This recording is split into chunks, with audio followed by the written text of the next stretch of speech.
lyrical catalyst, rattling, never hazardous. Subdued by all my memories, but never been a pacifist. So quick to put up the fist, it's hard to resist, but I just might lose control. So shoot, and I never do miss. I gotta take risk if I wanna have it all. So let go of the poison, the venom. I'm sending. The voices are spinning with the visions all written. Got the pictures of my prophecy, develop my philosophy. Woke up in the morning, told the world to get back off of me. Yeah, and still the nightmares creeping up at night. I'm a fragment in the mirror, seeing black and white. Like who is me and who is gonna take me over? My soul is my soul in the eyes of the beholder. Yeah, and now there's darkness in the chaos. Try to see the light, hope the positives will pay off. Ain't no time for stressing when the time is of this essence. Take these two fists and swing them back into your direction. Woo! Cause that's the way I got it. And don't the sound of doom always sound so melodic. Looking to the future, know the end is coming near. Even though I'm standing tall in the face of all this fear. Clear vision, serving life like a sentence. Gotta stay strong, that's the reason I'm so vicious. A barking dog, take it all, never fall. You ringing for the champ, then I'm the one who get the call. So let me tell you a little something about this life. You can commit to the game and you can commit to fight. But the thing is that with every passing of the night, nobody actually makes it out of this world alive. So what you gotta do is put your powers to the test. Time is passing, so you better swing your time the best. So who you gonna be when the reaper come knocking? Actions speak louder than words, so stop talking. Yeah, so watch me break out of this cage. I fight now, I won't change. Yeah, and it's the passing of the days. So get back and just get up out my way. Yeah, so watch me break out of this cage. I fight now, I won't change. Yeah, and it's the passing of the days. So get back and just get up out my way.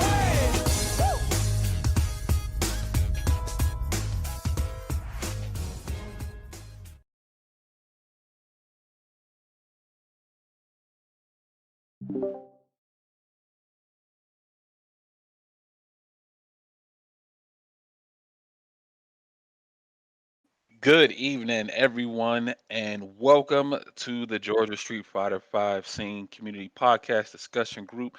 I'm your moderator for this event, ShadowAce, and of course, I always want to first thank Retro. And yo, did you, SirRetro, did you have a birthday that just passed?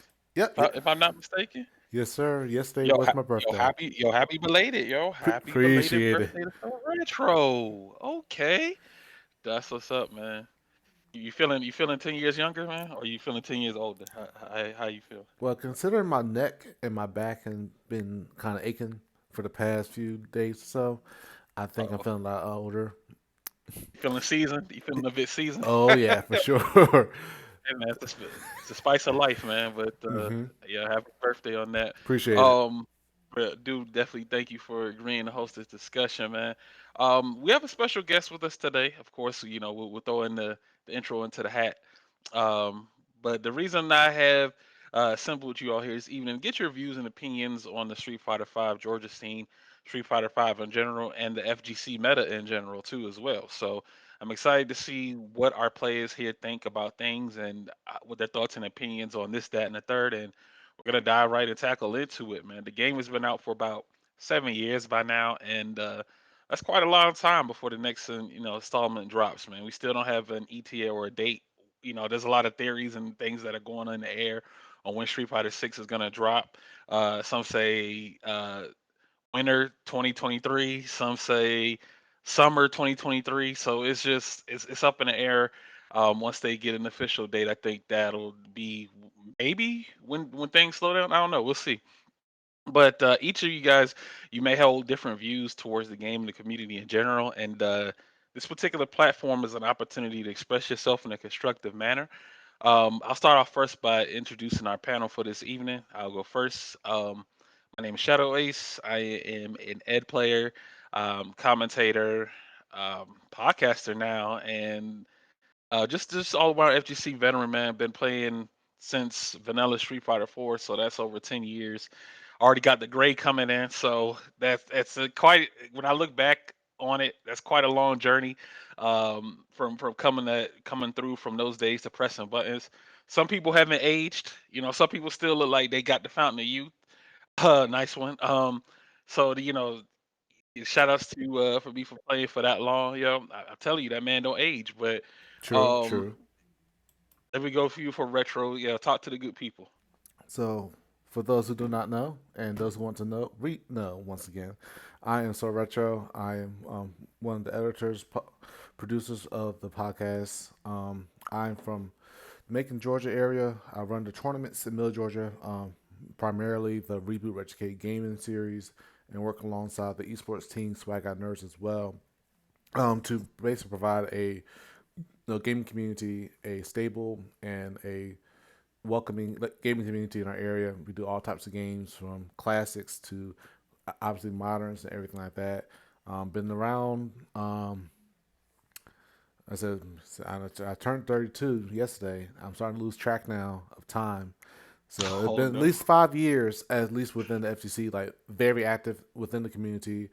Even though I've been doing a lot of events in general with the Smash almost 10 years ago. So I've been pretty much very active in that sense, but really heavily involved 5 years ago at least. So yes, yeah, and that's pretty much it. But yeah, thank you guys for tuning in. Yeah, you got some. Of course, you got some years under your belt. You've been in the game just as long, man. I feel like you've been, if anybody that's been consistently competing or just being within the community over 5 years, you earned the notch on your belt for sure. Because that is quite a long time to be pressing these buttons out here, man.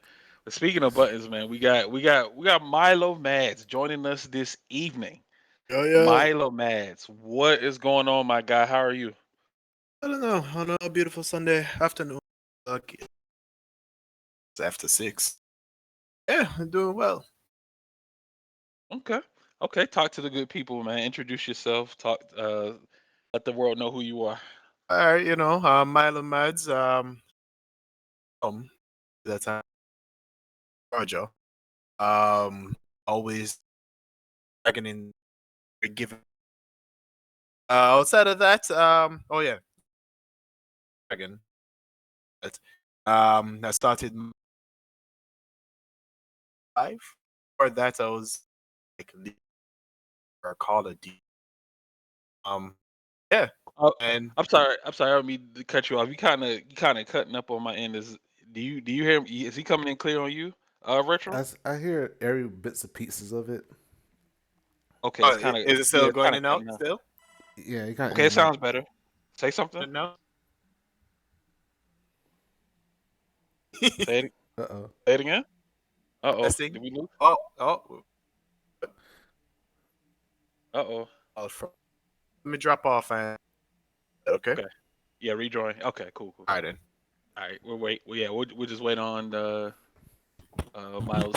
He's gonna exit and then come back in. And Yeah, but hopefully that'll clean it up here. But yeah, we got Milo Max joining us today. He's gonna talk to you guys, give you a quick introduction mhm. to him, break it down, and then we're just gonna go into we got a lot of things to talk about because it's actually been a while um We got you guys. since the previous episode. Yeah, we had a Yeah, little. hello. Yeah, howdy, welcome back. Yeah, it was actually quick.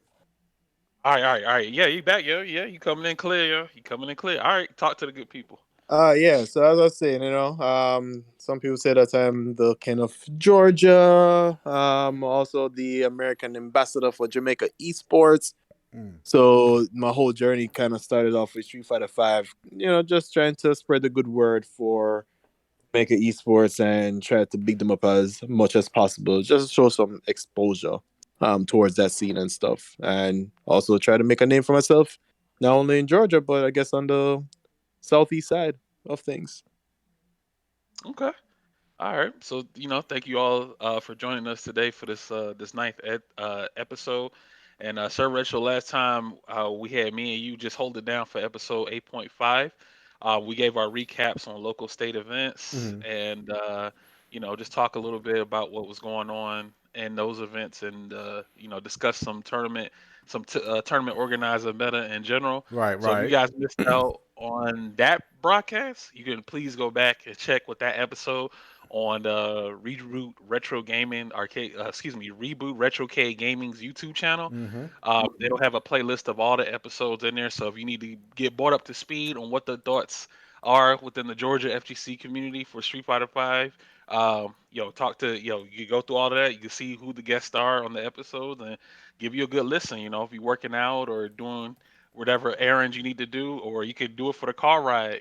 For the car ride one time, you stuck in traffic, throw the podcast on. Yeah. So, um, but yeah, back to Molly. Yo, last time I seen you, Molly, was back in person. It was at the Cumberland Mall gaming event. Yes. Yeah, the gaming center, and you came by with you and your wife, your fiance. Yep. Okay, okay. About to get So married like in the next, almost in the next month, really. Congratulations, bro. Yeah, appreciate it, congratulations, man. my G. Yo, Appreciate it. let's freaking go, man. Shout outs to the family people out there, man. Still throwing these buttons and putting on these rings, man. You love to see Hmm. it. You love to see it, man. But before that, it was me and you and grand finals for the plus two on block. But outside since that time, what have you been up to? What have you been playing with? Like, what have you been doing mostly? Shoot. To be honest, I just been playing DNF. Okay. Okay. Yeah, like I tried playing Street Fighter Online, and I don't know, man. I tried, and I was just like, yeah, I prefer DNF. I like the freedom. Okay. Nothing wrong with Okay. that. What in particular do you like about DNF? All right, so I know a lot of people have been complaining about it because almost every character is just busted in it. But in my opinion, it gives me the old school feel of what I grew up with back in Jamaica playing at the arcades, Huh. where you know you can say back in the day when it came to fighting games. To be honest, characters were really broken back then. It's just Oh we yeah. didn't have we didn't have the platform to really vent. And wait, can I curse on here? Oh, go for Or it. Yeah. is Yeah. oh Oh yeah. yeah. You pay your bills. Um Pay bills. Let's go retro. You remember that? Let's go. but yeah, Get but the it's not payment. like today's culture where everybody want to bitch and moan about everything. You know what I mean? Like back then, when you go to the arcades, when something seemed unfair, you legit just had to keep on popping in quarters until you figure out what to do to go up against what you're trying to figure out. Compared to today, it's like, oh, if I spend 5 minutes and can't figure out anything, I'm just gonna go to Twitter, go to Discord, bitch and moan about this and that, and just kill the game entirely. So for DNF, it really gives me that old school feel because um let's say if I'm playing against a character and I see something that's keep on happening over and over again, it gives me the opportunity to now go into the training room, lab out that scenario as much as possible, and then find an answer. And once I find an answer, I can then implement said answer to see if that will be my consistent solution. So that's what I like about DNF. Um, I mean, it doesn't hurt the fact that I'm like number 3 on PSN in that game. So yeah, I'm also getting the positive reinforcement of keep on practicing and just master my craft with DNF. Now, do you feel like it's a quote unquote flavor of the month type game I mean, where to be fair, if you're not a Street Fighter, Tekken, or Smash, almost every game during this time is like the flavor of the month for like a good 3 months, and then it kind of dies down. hmm, It is kind of rough. I mean, the positive side is that you have a surplus of fighting games to play. The bad thing is, unless you're the top 3 famous, I guess, what would you call it now? Legacy games. It's it's just going to kind of die down after 3 months, and then you just have your core people who are just willing to stick with that game until some other players come and join, which kind of leads into community, right? So so yeah, that's why I like DNF. It really gives me the old school vibe. It gives me the opportunity to really sit down and lab and see if whatever I labbed out actually comes through or not. okay. All right, fair enough. That and you did mention community, and that's definitely a big backbone structure of maintaining a healthy scene. For sure, is making sure. you have someone to play, right? You gotta have we gotta have opponents to fight against. And if you don't have nobody Yes. to play against, how can you have like where's the scene at? There's nowhere to go. There's nowhere to plug your stick in and press buttons offline. You would have to result to just staying online. But that's what's up, man. I like that. So you did also mention the Jamaica FGC, right? Do you Yes. still talk with FAJ, the Fighters Oh, Alliance in Jamaica? yeah. Okay, We're actually in a group together, so we okay. definitely communicate with each other every day. If actually, yeah. We actually talk to each other every day. Whether it's just gaming or non-gaming stuff, there's always some sort of discussion, you know. And how's the FGC out there in Jamaica? Right now, especially with the FGC, they're definitely also playing DNF. Some are also playing Multiverse. I'm not sure if that's dying down as yet. I think it kind of is. But I think they were just waiting for the new update with the new characters. Because if I'm not mistaken, I think the new update supposed to have Black Adam and Gremlins. Yeah, Yeah. So I think they're part of just waiting for that update. But for the most part, majority of the players in the Jamaica FGC, they're also playing DNF. Okay, that's where they're now. As far as like tournaments being ran, are they do they stream or like do So they do stream tournaments. We haven't like started a tournament to stream for a DNF as yet. Um, it's kind of safe to say in terms of the viewership for streaming, they're more into sports, esports like FIFA and stuff like that. But the okay. main person who you can say is like the main go-to guy, Andrew Pang, he's definitely cooking up some stuff behind the scenes just to ensure the FGC, I guess, content is still being out there. Okay, so basically it's in the works. Oh yeah. Yeah, Yeah. But it's works. I wouldn't mind watching a Jamaica FGC tournament, man, for sure. I kind of like going around looking at other different scenes and how things go. Even though they may speak in their native languages and stuff like that, you can still hear the intensity in their voice, like the excitement and stuff. It goes to show that they kind of a passionate group out there. And I take a look at the names of the bracket, and then I was like, bro, who are these names, man? But you see a lot of people that are entering the tournaments, and I'm like, wow, that's a pretty healthy scene out there, man. So, uh, yeah. But I big think for shout out. right now, everyone's just streaming individually just to create some attention towards DNF. And so I mentioned Andrew Pang. The next person is Neokio 2K. You have Spliffy. He usually puts out content on YouTube of us either playing or just other players playing. And you also have other FGC members out there in Jamaica, but those main three people, they are usually the ones who put out content for the Jamaica FGC. Nice, nice. And I believe one of them in the chat too, right now. Neil, right? Near Kill 2K, yep. Okay, nice, nice. So welcome Neil to the stream, man.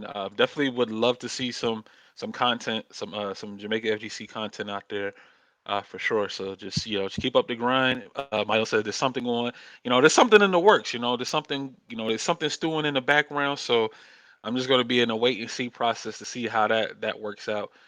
But yeah, that's what's up, man. Before we jump into the juicy stuff, just gonna just do like a little personality type question before we, just to ease the tension because there's definitely gonna be some heat that we might drop here on this. So if you could run or play in a tournament for any game of your choice, what Yeah. would it be? What would it be? Doesn't have to be FGC related, but Oh no, no. yeah. I'm right now. I'm definitely 100% playing or just advocating for DNF. Not sure if that's gonna still stay alive until which game's supposed to come out. I know Street Fighter 6 is coming out sometime next year, but is it Project L, the League of Legends fighting game? The money game? That's the money game, right? That's the money game, man. Yeah, I'm waiting for that. I'm trying. Like, Yeah, people don't that's a understand how game. much money is actually being thrown for anything related to League of Legends. Like, and this comes from someone who used to play League of Legends hard, man. Like, there is so much money for League of Legends content that I'm really curious to see if that amount of money is going to go towards a League of Legends FGC game. Because, I mean, let's be honest, FGC is broke, man. so, Oh, so I'm curious to see if the money is going to be rolling, and if that actually happens, I feel that's going to change the FGC esports on a whole. for sure. For sure, man. You mentioned the FGC being broke. That was one of the that was one of the fire questions I was going to ask, and then later on too, I was like, oh, yo, we might have to touch on this a bit early then, man. But you mentioned that, right? You mentioned about having such a good financial backing with the Project L community team, and that just made me go back to Evo. Evo was just a couple of weeks ago, and we would. Did you guys check out Evo, or did you watch any games? Oh yeah, I definitely took that weekend, lay down on my couch. As a matter of fact, during that time I had COVID, so I was recovering and just watching Evo at the same time. And all I gotta say is, Multiverse probably had like the biggest payout. Like, Great. WB really putting that money for the prize pool and everything. But I do know there's a lot of controversy with the payout for all of the other fighting games, Mm, along with why Maturino was not suggested at a big tournament like Evo. Because let's be honest, you have people traveling all over the world to go to Vegas, and if you spend all that money just to get to go just to go to Vegas and win your tournament, that doesn't even break even with the cost of getting there to win the tournament. not even close. Not even close, you know what I Not mean? even. So now the question is, what can be done to increase the price pool without Metrino? Because I think the reason why, or what I saw on Twitter, was that due to the sponsors that sponsored Evo, it will cause some sort of conflict with Maturino. Like, I have no clue how or why, but that has been the narrative that I've seen on Twitter. As far as them, As because why, they want to cut, right? Don't the sponsors not want to cut themselves? I Like, do they want guess, to be like, yeah, I guess it shows like some sort of competition where, I guess, if they do a Maturino, the sponsors that are sponsoring Evo behind the scenes, they would probably feel slighted by Evo also using Maturino. I probably could be wrong, but that's what I have surmised from reading on Twitter. Right. I might add to that point because I can understand that with something like Evo, you have like literally big companies like Bandai Namco, SNK, whoever. Like, hey, we put thousands of dollars and stuff into this thing to make ourselves feature for new content that we announce this and that, and some have made some may have sorry sometimes may have put money for the pot and so forth. Maybe it's not as much as people wanted, but they did put some money in it. So if you say, hey, here's Maturino and it's crowdfunded and we have this and this and we got these little sponsors that will put money into it for the pot and so forth, then it's like you looking at Bandai Namco and say, we appreciate y'all guys giving us a new trailer for these new Tekken or new blah blah blah, but we got this money though for the players to make out of, and so that's kind of like I think that's the feeling that they would get because like, oh yeah, we cool. I mean, nothing wrong with wanting to have, and for in general, I think because the focus is about for players, they want to make money. They want to Yes. go in, sit down, play the game, get first place, whatever place, make $1,000, go home. Like, all right, this is my life. That's my 2 cents on it. And adding and something like major tournaments, and even CEO as well, having that would be like, I can see that conflict. and and it's just where you have that was the main focus for the players. But if you want the sponsor stuff involved, they say we put this money for not just to pay the players, but we want to showcase our stuff. And then you just want to like add this new sponsor, have all the other sponsors crowdfunding and put money in here. That and it's like, hey, here's Matcherino. Forget the Bandai Namco SK putting money into this big event. We care about getting paid versus seeing new character or whatever. So that's where that conflict can come in, where sponsoring is like, what is it for? Yeah, Running an event is not cheap. it's not. Is It's is not. is definitely not cheap. There's a lot of logistics behind it. I even remember someone was talking about, well, why does it have to be in Mandalay Bay, or why does it have to be in this big grand room when backstage the financial and accounting department is kind of hurting, right? What may be hurting because they're crunching up the numbers and they're figuring out how much everything costs just to get the production and up and running for the venue. And let me add on to that, right? At at it was a final round a few years ago, right before it got shut down. Hopefully, it will revive soon. I'm still holding on to that for some reason, but it was we had to. It was a rush. It was a rush to get everything packed up and going, because I guess the venue was charging by the hour, and um, everybody like, yo, get these monitors packed up, get these consoles packed up, put this table up. It was kind of like a rush thing, and they were doing breakdown during the finals, I believe. And I remember being on the side, just seeing that go down. I was like, well, why is it such a rush? Is it do they not have the venue for the whole day or something? And then come to find out, I was like, yo, it's by hour thing. It's a by hour thing. So whatever they were on a time crunch. So the reason why I bring that up is because as players, when we go to events, what do we do? What do we do? We show up, we play, we talk, socialize, and we leave. Yeah, That's it. We don't set up. Well, I mean, we can set up, but for the most part, we're not setting up. We're not setting up. We're not making sure everything is functional, and all of that. We're just there to play the game, place, and leave. That's primary. We're not packing up. We're not setting up this, that, and the third. Camera equipment, all of this other stuff. It adds up. It adds up over time. So when people, reason why I'm saying this is because when people say that they want a good payout, they want a good payout. Yeah, there are ways to get that. The Matcherino crowdfund or whatever. But at the end of the day, for depending on the type of event you're running, you can't really look at. I mean, can you look at that as an expectation on getting a good payout? Because say for example, you go to an event, a local event, maybe about 15 players, 10 players or something, and you had to drive out maybe 2 hours, 2 or 3 hours to get to this location. You factor in gas, you factor in food or whatever, registration, entry fee, all of that could be anywhere between $10 to $20 just for entry fee, $10 per game.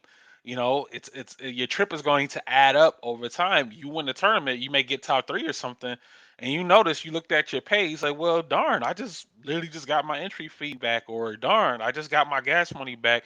I didn't really win anything. Should I come to this again? That's one of the yep. things you think about. That's one of the most controversial things I think we should take a look at as far as us being players. Is it worth going out to these events and playing in these tournaments if they're not given a profit?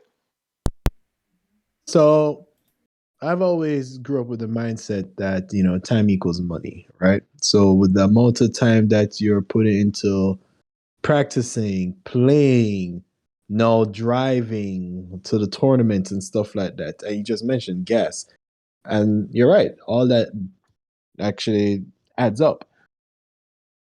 My crazy idea, well, I think you have some people out there who have this mindset as well, and it's crazy, but we as players need to hold ourselves accountable and just be like, yo, increase the entry fee. That's the one that you know what? I That seen was one of the things I was thinking I've about. seen But that a lot too. I have seen that. I've seen that a lot. Maybe we should, because back in a couple of years ago, the entry fees was kind of up there too as well. It was like maybe $20 to $30 just for the entry fee, and then Mm-hmm. maybe $15 for the game. And But when it I really came into the is. scene, I think the entry fee was like $15, $12 for your local. Cause Mm, like especially when we went to Gwinnett Brawl. Oh man, I love Gwinnett Brawl. But yeah, when I went to Gwinnett Brawl, sure you have the entry fee, and then each game was like $10 and stuff. Yes, it was affordable to play. Um, you could take the risk or the chance to just play, go 0-2, and be like, you know what? I didn't lose that much money going 0-2. But if you start, paying like $30, $35 per game and you go 0-2, then you're like, yo, this investment isn't worth it. And then you feel discouraged and you back away. So it's a double-edged it's sword. it's a double-edged sword, man, which is Mm, why that's what I say, FGC is broke because you do have some good players, but what if these good players don't really have the money to really put up like that? You know what I mean? And, exactly. and then you Exactly. have the lower skill players who want to get better, but they're like, yo, should I really spend $30, $35 just to go 0-2? Yeah, I'm not really feeling that either. But Mm, you have the players now who are looking at the TOs like, yo, you're hosting these tournaments. Make sure we the players get paid. But now you put the pressure on the TO without knowing that the TO is putting up their life savings to host a tournament just to keep the hype up. Like the one person who I see them do this on a year to year basis, and I just respect them for it because they truly like they're not doing it for money. They're literally doing it for the love of Georgia FGC. And that's Marco from Data. Like that man loves the scene so much he's willing to go in the negative to make sure everybody is enjoying themselves, getting the exposure, the experience. Because at the end of the day, he already accepts the fact that, you know what, I just want the scene to grow. Who knows? I might host a tournament. There might be a player who keeps on coming to my tournament that may get sponsored, all because I didn't do this for money. mm. So there are so many variables, and everyone has their own opinion as to how we can come up with a system where everybody wins financially. But for right now, that is not the case. What someone is going to lose, and someone is going to gain the money. It's just who is it going to be? Is it going to be the TO who is hosting all these tournaments, or is it the players who have come together and be like, you know what? Let's take the pressure off the TOs. Let's go ahead and put up our money so that the payout can be better. Mm. Hmm. It's kind of hard trying to find a balance though. Like just off of everything, like the yin and yang. Like you trying to tip the scales and be more in favor. Like you want the community to come back to your event. You want people to show up to your event, but is your event going to be affordable? We don't know players out outside of that outside of the game. We don't know their personal financial situation.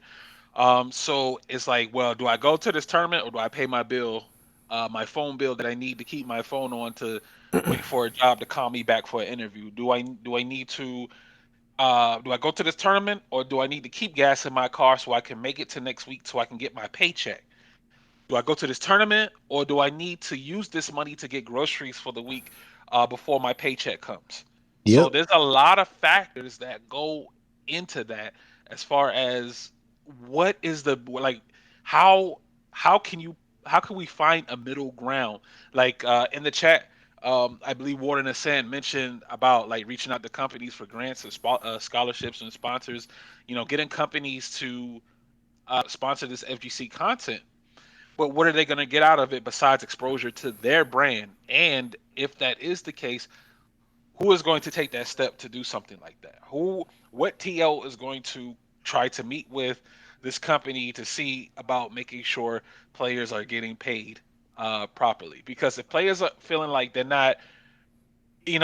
time is not worth it. They're not being compensated enough for their time, even though they're really very skilled player. They're still Mm-hmm. not going to come out to the event if they're not going to profit from it like that. And the reality is like, I might say, well, it's the love of the game. That's true, but you got to think about is this: not everyone has that mindset. Not everyone has the Marco mindset. Not everyone has the SirRetro mindset. Not everyone has the mindset, right? Everyone is going to think differently about how to approach situations where they want to do an event, but they also want to come up off a profit too as well. And that's where the gray zone is. That's where you have to try to figure out in the back of your mind, like, how can we make something like that happen? How can it even exist? I I feel like. mean, to be All right, honest, it this. All right. Think of it like a pyramid, right? Mm-hmm. For a community, the community, for the most part, comprised of players. So let's focus on the players. The one thing I would say, especially with Georgia FGC, is that even though we all know each other, our community isn't that strong to where we are sharpening each other's blades. It's more like, yo, I want to play you, learn your play style, so I can fuck you up later. Versus, I want to play you so I can see what your weaknesses are. I'm going to explain to you what your weaknesses are so you can strengthen your weakness so you can probably beat me and we can now grow and get better together, right? in the Until we perfect get to that, world. in a perfect world, until we get to that point from a player level, it's not going to really grow because we are all here in one state trying to fuck each other up Yep. instead of No, instead you're of right. trying to You're right. get each other stronger, right? All right, Mm-hmm. boom. So let's say in a perfect world, we are all in agreement. Like, all right, us as a community of players, we are going to keep on coming to this tournament. Forget the money. We just want to keep competing and get better, right? If that perfect world exists, now you can get your viewership on streams for the TO. Now let's go to the TO. The TO is hosting a tournament. They have their channel on Twitch. They're hosting a tournament. You have your commentators and such, right? If the TO can get enough players to advocate for whatever game they're advocating for viewers to now watch the tournament, the TO can use these averages to then go to different companies and be like, listen, I'm hosting tournaments. I have a community who can generate this amount of viewership. We can run ads for your company. And with the company like what they see, they can now probably put in a change here and there to kind of help the TO so the TO doesn't really go broke fast. Who can then keep on hosting tournaments for the players who are all in agreement of like, yo, we'll keep on playing just to get stronger. Also, with the players, I also noticed that not a lot of players stream to even advertise themselves as players to get the viewership to keep on increasing. Like all of that kind of adds up, but that's just a perfect world, you know? Yep. That's So that's so yeah, so that's just my take. Mm-hmm. I agree. I do agree with you. That would be the perfect solution. Is to try to get out to these companies and see about having them throw in, chip in um, some add in money to a Matcherino, maybe $50, $100 or $20 as a starting pot. Mm-hmm. And with people, especially with popular streams, and I'm wondering why more and more popular streamers or tournament streamers.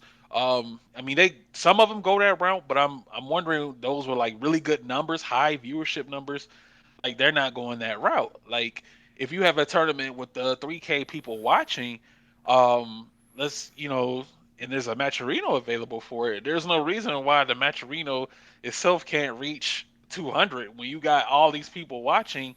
And then Matrino also offers the promo codes and stuff like that. So it's like it's free money, no cost to you to put into the pot. And that's just one of the ways. That's just one of the ways that can happen. And another thing is notoriety too, as well. Like if a popular player or streamer, if they advertise or say, "Hey guys, you should check out this tournament," or this is this tournament that's going on this day.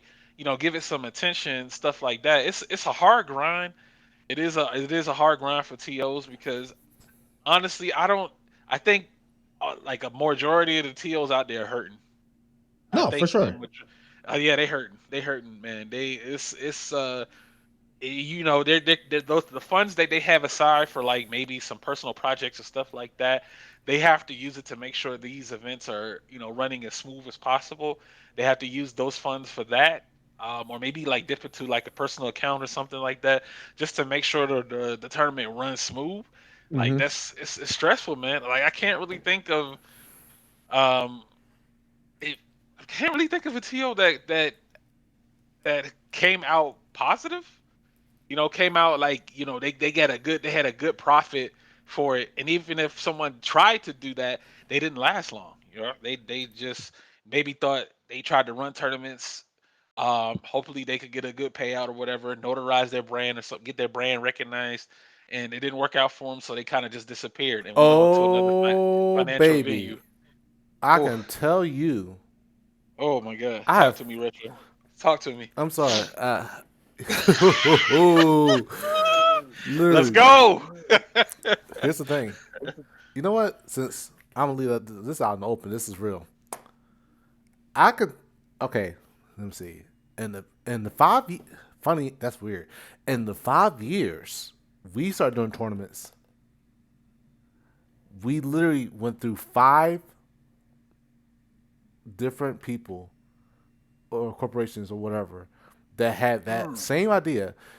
The biggest ones are comic book, card game shops, very common ones. There was a mm-hmm. guy who legit actually, no, shout out to him. He's cool. We're still cool to this day. But oh man, Jesus. So man, I can tell you the stories of all of them. But the two I'll point out. I'm not sure you heard of Purple Panda Arcade that was used by Arcade and Warner Robins that opened up Mm-hmm. a couple years ago, right before the pandemic shut down. There was Purple Panda, which basically would open up a shop. The owner of the shop wanted to get involved with the gaming community, mainly with Smash. Smash players were living mostly Warner Robins. Of course, Chris T Rex, shout out to him. Basically got in touch with the Purple Panda the dude, and they were like, "All right, let's run tournaments." Run tournaments. It was consistent for worked out for many months, and the guy wanted to try to do something more and try to expand really big on it. But in addition to the Smash tournaments and his arcades, he had virtual machines, VR machines, and something else, and he was trying to sell food. So problem was he was in a place one side of Warner Robins that's not really profitable or not a great area that'll get a lot of people. What's up, Jacko man? I see you, bro. Doing all right?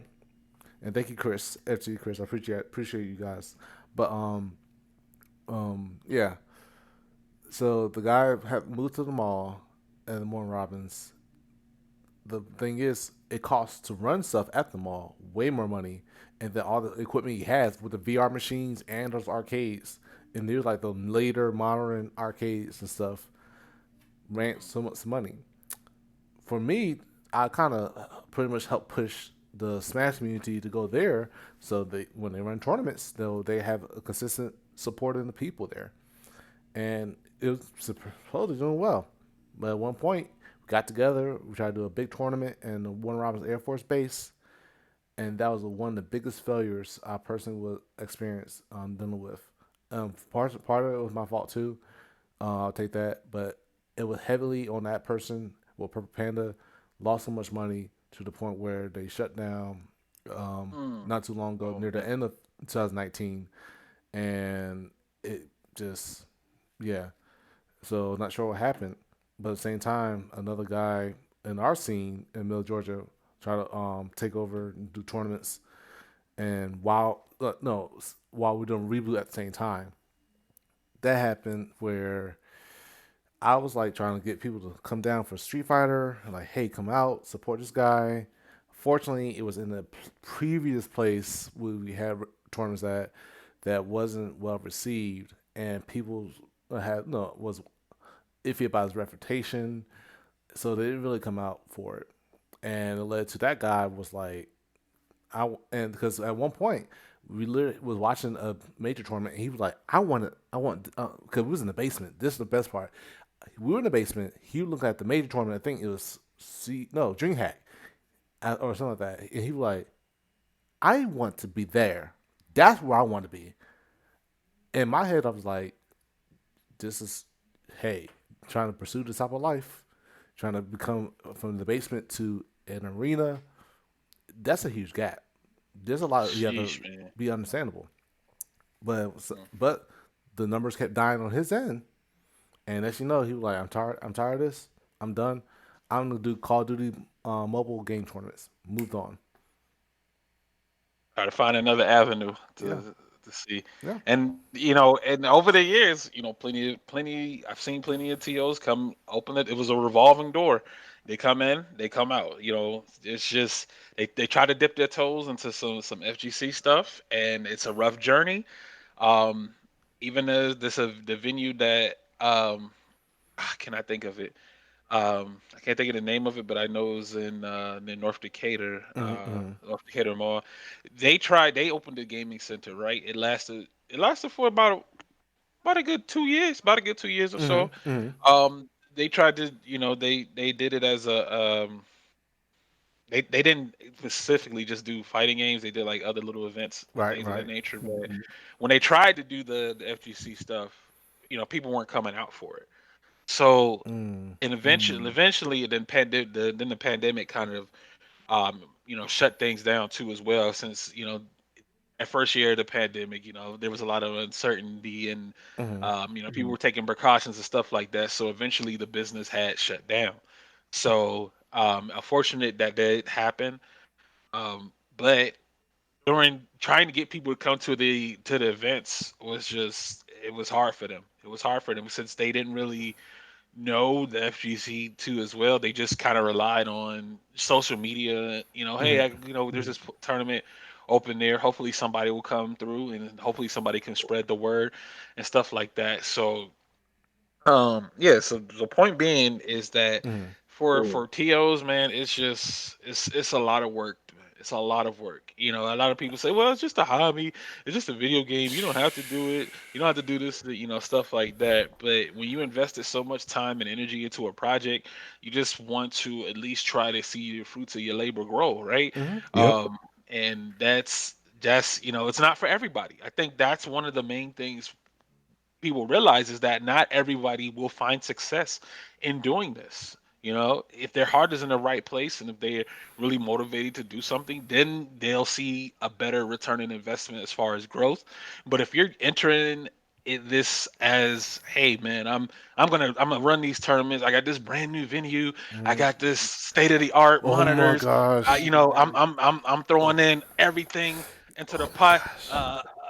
$8,000 Yeah. pot bonus per game. You know what I'm saying? Just we're trying to run a crazy event just to get people to come out there, and over time you just notice things just start slowing down. Mm-hmm. Mm-hmm. Less posting, less announcements, less active on social media, and then you just wondering what happened to them. And they said, "Well, look, man, I just stopped. We stopped. We tried to do this, and it just wasn't working out. So we're just gonna take our ball and go home, yo." Oh, Oof, so you know damn. what? That actually so actually this year, I literally had 5 people to contact me to about running tournaments now in the middle of Georgia. I know MiloMadds is you're the main focus. I'm sorry, Oh no. but this but no but you're bringing up the awesome points. But this is the experiences that we experienced as a TO. I said literally, I had 5 people that came to me. It was like, I want to run a tournament. I saw what y'all guys did at Reboot. I saw y'all guys put the big stuff on the projector. I want to run that tournament. Literally, I like at least they're honest of why they wanted to run the tournament. I said, Yeah. okay, well, this is what you need. You need people who is interested. You need this game. You need this setup, whatever. In the case, I was like, you know what? I will mind helping you out. Oh yeah. I'll get 50 people to come through. I know I'm gonna raise the money to this price and this. I, Oh my to me, gosh. I was so for me, you know, I'm not the person that try to gatekeep or discourage people. Rather, I will challenge them at where they at. Because if they just want to run a tournament just for a one time thing and do whatever, that's fine. But if they want to keep it going and consistently get results over and over because they have seen someone become successful, that there's nothing wrong with being inspired to do that. But then you have to understand what goes behind the scenes to do Yes. that. You have to It's a go business. right. So Business. and so forth. And like I said, you can't say all players don't understand because many of the TOs are players. They've Yeah. been on both sides. So, and then of course I had one other person. But the thing is, the person did not respond. I said, all right, well, we have it on this date. We have these dates booked out. Well, let me know. We're gonna do this event. All right, cool. Haven't I heard from him for months. Another person supposed to contact me. Haven't heard from him for Ghost. months. Another person Went ghost. but one person tried to pursue and try to do something different, and I was like, "That's fine." Well, I got this place, and place. I'm like, okay. Well, you need this, you need this, you need this. You need to do this and present this. All right, hey, just let you know, I gave up on it. I can't. This ain't gonna work out. Well, I'm sorry, sir. This is how it happens. This. It's like know your audience. It's so many. Probably if not this time. I will have to say what probably the best things to know what you need in order to understand in order to have a potential successful tournament series or build a community Yep. because And everything really hmm starts from the community. I ain't gonna lie. It really do. yeah Like, I'm sorry to cut you off, but it no you're was good like this thought was in my head. Like in Georgia, since I've started I guess my FGC journey and everything. hmm In Georgia, the community that I have seen that has been consistent up to this day is Tekken House. And I've Pre. been hearing Tekken House has been doing its own thing for years before I even came onto the scene. And I know I've talked about like the perfect balance for a community and everything. That to me, in my opinion, is the perfect community here in Georgia. Like you have And players who they're not trying to fuck each other up. They're actually legit trying to play each other to get better. You have a community, I guess you can say, spokesperson. Much respect for Lord Iceman, hmm who will always preach about the players and the community within Tekken to the point where even people from Kennesaw are now driving all the way to, I guess, 4-4 to play with a these guys. You know what I mean? Like hmm these players, TOs, community leaders, whatever it is, they're not even thinking about the money. And I think that is the gap with what's going on within esports, especially when it mm, comes to grassroots. Everybody is watching all these players getting sponsored, getting 500,000 with health benefits and all that, and saying, I too can get that benefit. hmm But before you even think about that, you have to build up your community and then slowly build it up without even thinking of money to the point where the money will slowly come in. hmm But everybody wants to get in like, yo, I see the potential to make money without building a community mm. and invest into all this new technology with the TV, the new projectors, all of that. But they're so far removed from the community. Or they probably see a specific community, use said community until they make a profit, and then kind of, put them to the side. Like, all right, we were buddy buddy. Now I'm making money from you. I don't really need you anymore. Preach, good sir. mm, that's deep. Well, That's deep. I mean, yeah.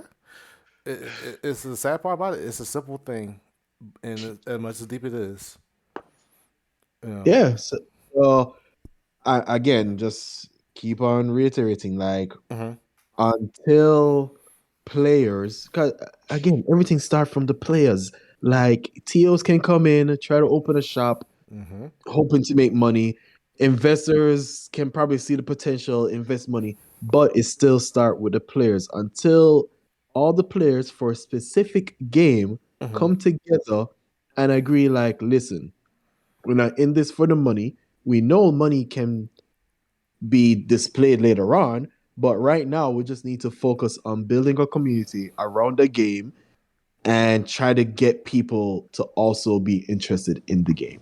The money will come years later, but until everybody's on board with the same game plan and goal, it's not going to work out.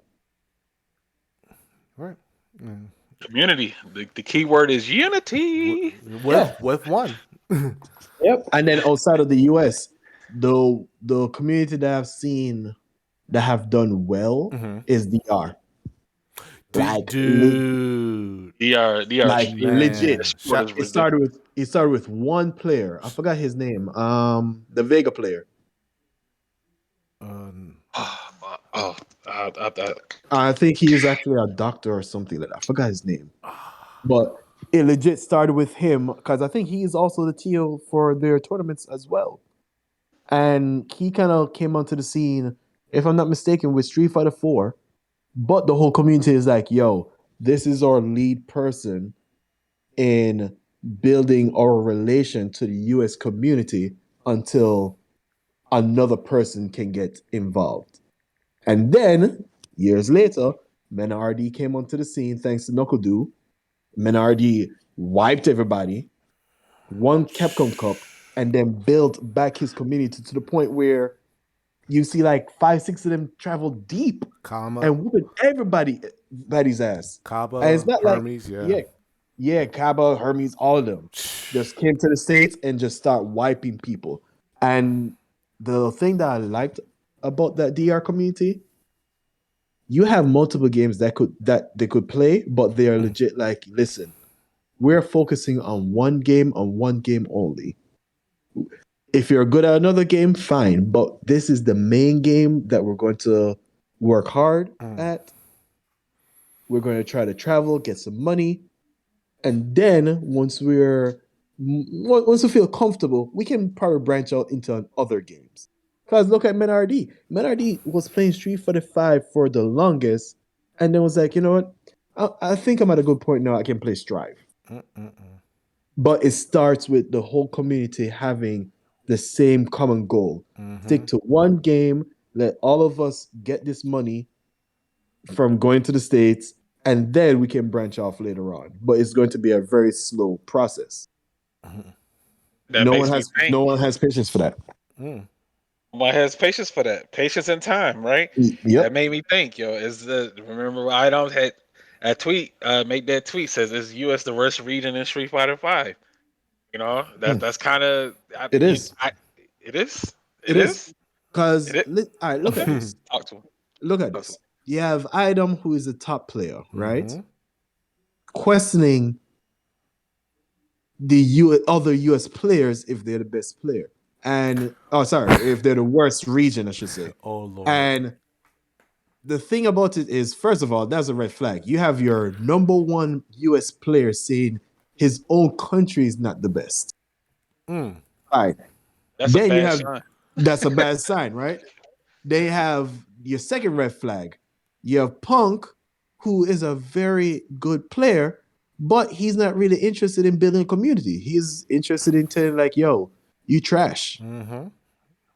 Then you have someone like what's his name? He's been getting a lot of positive feedback. Rob TV. Oh yeah. You have Rob TV, who is legit trying to build a platform for himself, trying to have the discussions, but it's like no one involves him. Like, how can you have a 10v10 against Europe? And you're like, yo, I'm not even going to bring Rob into it. Like, that man, is outside of Punk and Idom, he's the one who's really keeping the Street Fighter 5 scene alive in terms of hype right now. I mean, You know what I mean? So everybody, in terms of the top players, I'm sure they know each other. They have conversations with each other. But them being the leaders of Street Fighter right now, they are pretty much talking shit about each other, and instead of like coming together. So in terms of unity, yeah, US is trash. You have people in True. Europe right now who actually are glad they're able to play each other. Japan will legit be like, yo, I'm better than you. No, I'm better than you. All right, cool. Let's prove it. They'll play, they'll smile after and be like, all right, this is where you did wrong. This is where I went wrong. And they try to build each other up. The US is not about that. It's more It's about not capitalism. It's clout, all about like, yo, clout. it's all about clout. Can I make enough money? And try to discourage you from even playing by saying, yo, you're trash. crabs in the barrel. Yeah. It's large Crab in the social barrel media mentality. presence. That's I don't get it. I don't understand. I don't get it. Like there are actually some really good players out there, but their mentality is just terrible. Yeah. They have a really, really bad mentality about how they carry themselves towards the game. Like when you watching people stream, they might lose a ranked match or something, or oh that person was trash, terrible, the shitty connection, Right. this that and this that and third, and that kind of energy just feeds off into their chat, and you got the chat kind of agreeing with them. Yeah, that guy sucked, and stuff like that. But they'll be more on the casual side. But you're an influencer. You're an influencer to your chat. So whatever energy you're giving off as a player and streamer, that's what your chat is going to feed off of, and that's what they're going to take into other streams or on social media and stuff like that. So I think that Retro mentioned the crabs in the bucket mentality, where players are just trying to climb over each other, hop over bodies just to get to The top. the top. Yeah. And I'll give you a perfect example. Summer Jam. Summer Jam was just today, right? Yeah. Oh Um, yeah. yeah, Summer Jam was just today. Top eight, right? Top eight was legit. Big shout outs to Prophet for winning that with this Ken. Fought really hard. This man sat down for over an hour and played some Street Fighter 5, but he did the damn thing and got the W on that. Summer Jam. There was a player in there, Young Matt Team. Milo. I think you probably ran into him in rank before, maybe a couple of times, What maybe. was his name? Young Matt Team. He was a soccer player. Like He's that's his actual CFN? Yeah, yes, Young Matt Oh, Team. nah, I don't remember that name. Okay, but yeah, the story on that is that this kid he's only 15 years old. He's young Matt teen. He's a teenager, right? Yeah. I was like, damn, I'm watching him play. I was like, yo, I got nephew and nieces his age. Like, what's going on? What's going on? That made me feel extra old. But the reason why I say that is, you see in the chat, you look at the comments and stuff, and you see people saying, "Oh, how did you guys lose to this dude, this kid?" And oh man, if I was there, I would have won and stuff like that, and all this other type of terrible No, you mentality. won't. And Nah. these are comments that are coming in from people who stream a lot, like people who stream and play a lot, like really like warlord, high level, grandmaster type players. They're saying these comments and stuff, and I'm looking and I'm like, man, this is just awful, man. This is just like it's just bad. It's Cause bad. We don't support each other like that, yeah. Nope. and you hate to see it, man. But it's just at the end of the day, it is what it is. You can only rock with whoever you can rock with, and just try to support as much as you can. But I realize that as a person, like even when I'm getting older, I realize that not everybody's gonna have the same mindset. So it's no point in like getting mad or trying to call somebody out for this, that, and the third. So just unfortunately, you just gotta let it rock, man. There's nothing you can do about it. People are set in their ways. Yeah, I So mean, at the end of the day, you're gonna have your haters. Like that is inevitable. But again, and if you're an exceptional player and you're like the top 20 or whatnot, it's not like you have the responsibility now to be like, oh, I'm going to be, I don't know, the president of this, and that, and have to put on an attitude. However, if you have the platform where whenever you turn in your stream, you get at least between 500 to 1,000 viewers, you have influence. And with that influence, you have that responsibility now to shape whatever you want that scene to be. So yes, you have a good point. Whenever you're on stream and you lose to someone as a top player. You're on stream, you're doing rank or whatnot, you lose to someone random. And then you're like, oh man, that person was trash. I shouldn't have lost to that person.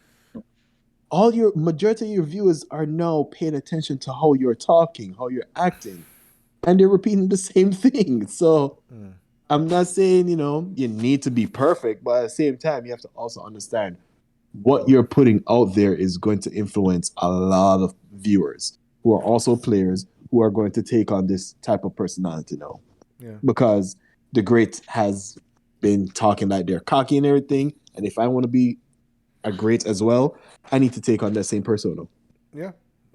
So Warner was saying earlier when you're talking, because it's actually not just the FGC, but the country as a mindset as a whole, the culture.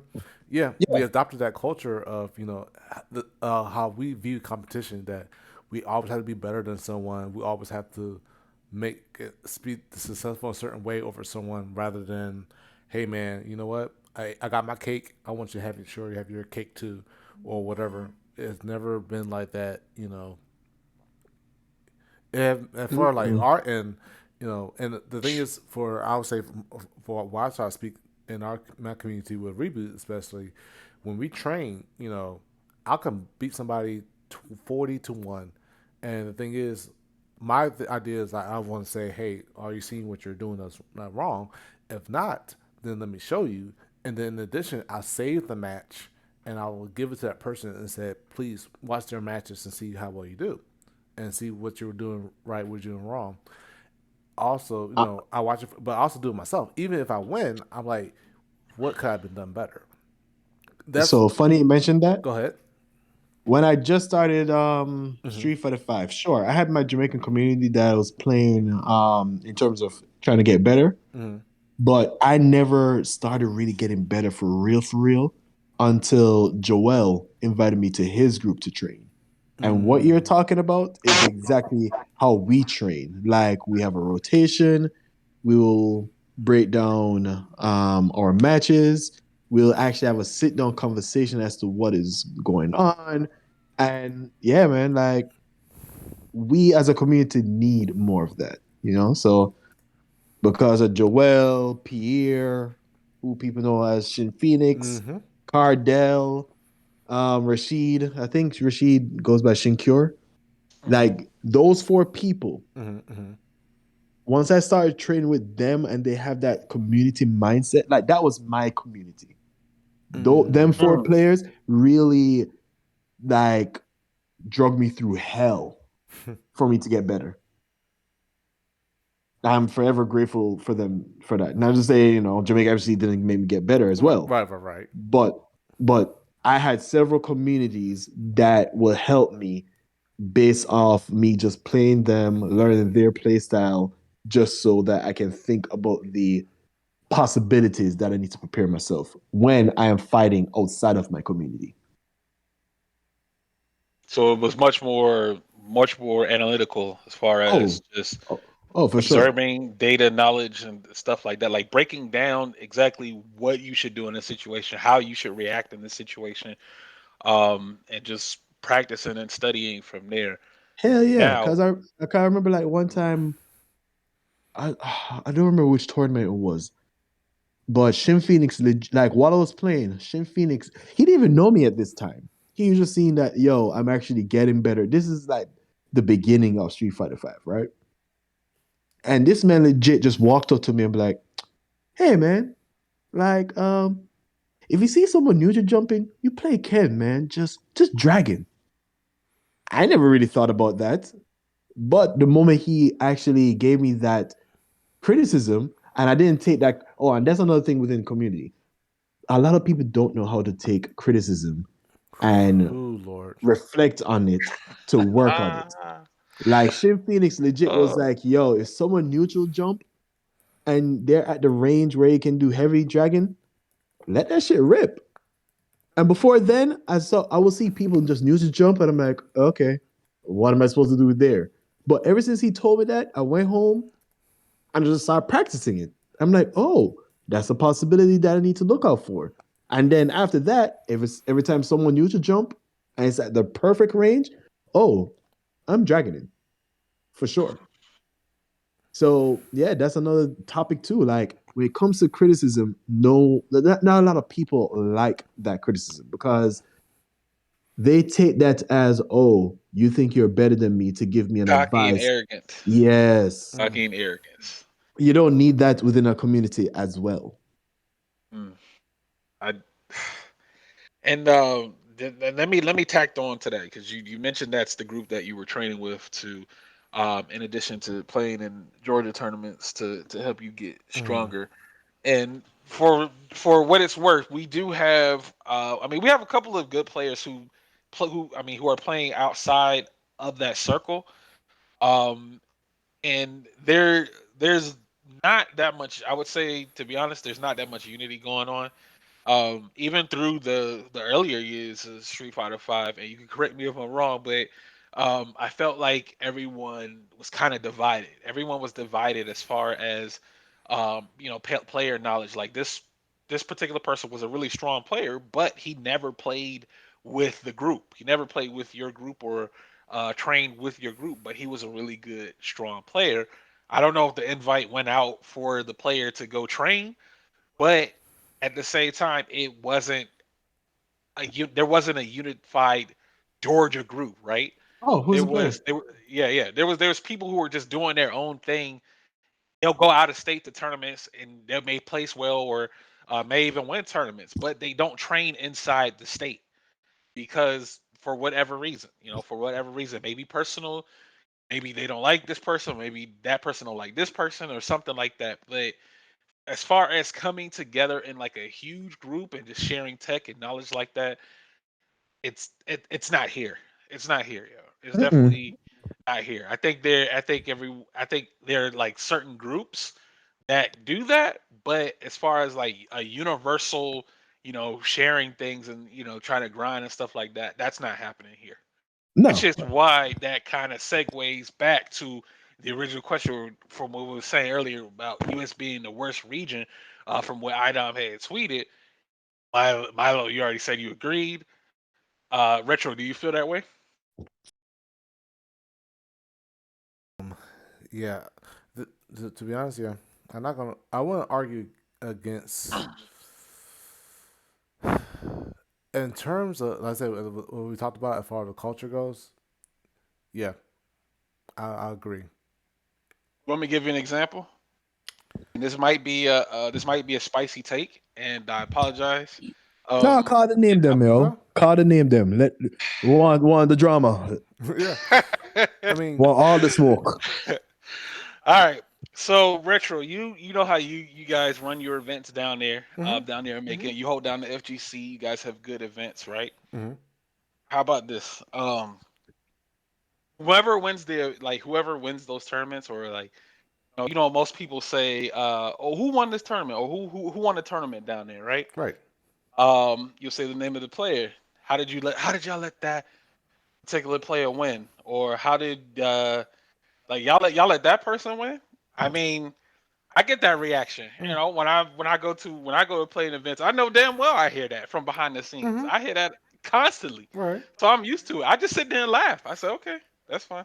And I just keep going. But I just think that we don't have that support where you could say, oh man, good stuff for him. You may got a few that'll say congratulations and stuff like that, but you have others that are that get upset or just Mm-hmm. don't know why this person win when you should just be like, hey man, yo, good stuff on the tournament. But I I Yeah, don't get it. I don't I, I, I understand. I remember this one time, yo. Go for I've it. never seen Shadow Ace get so upset.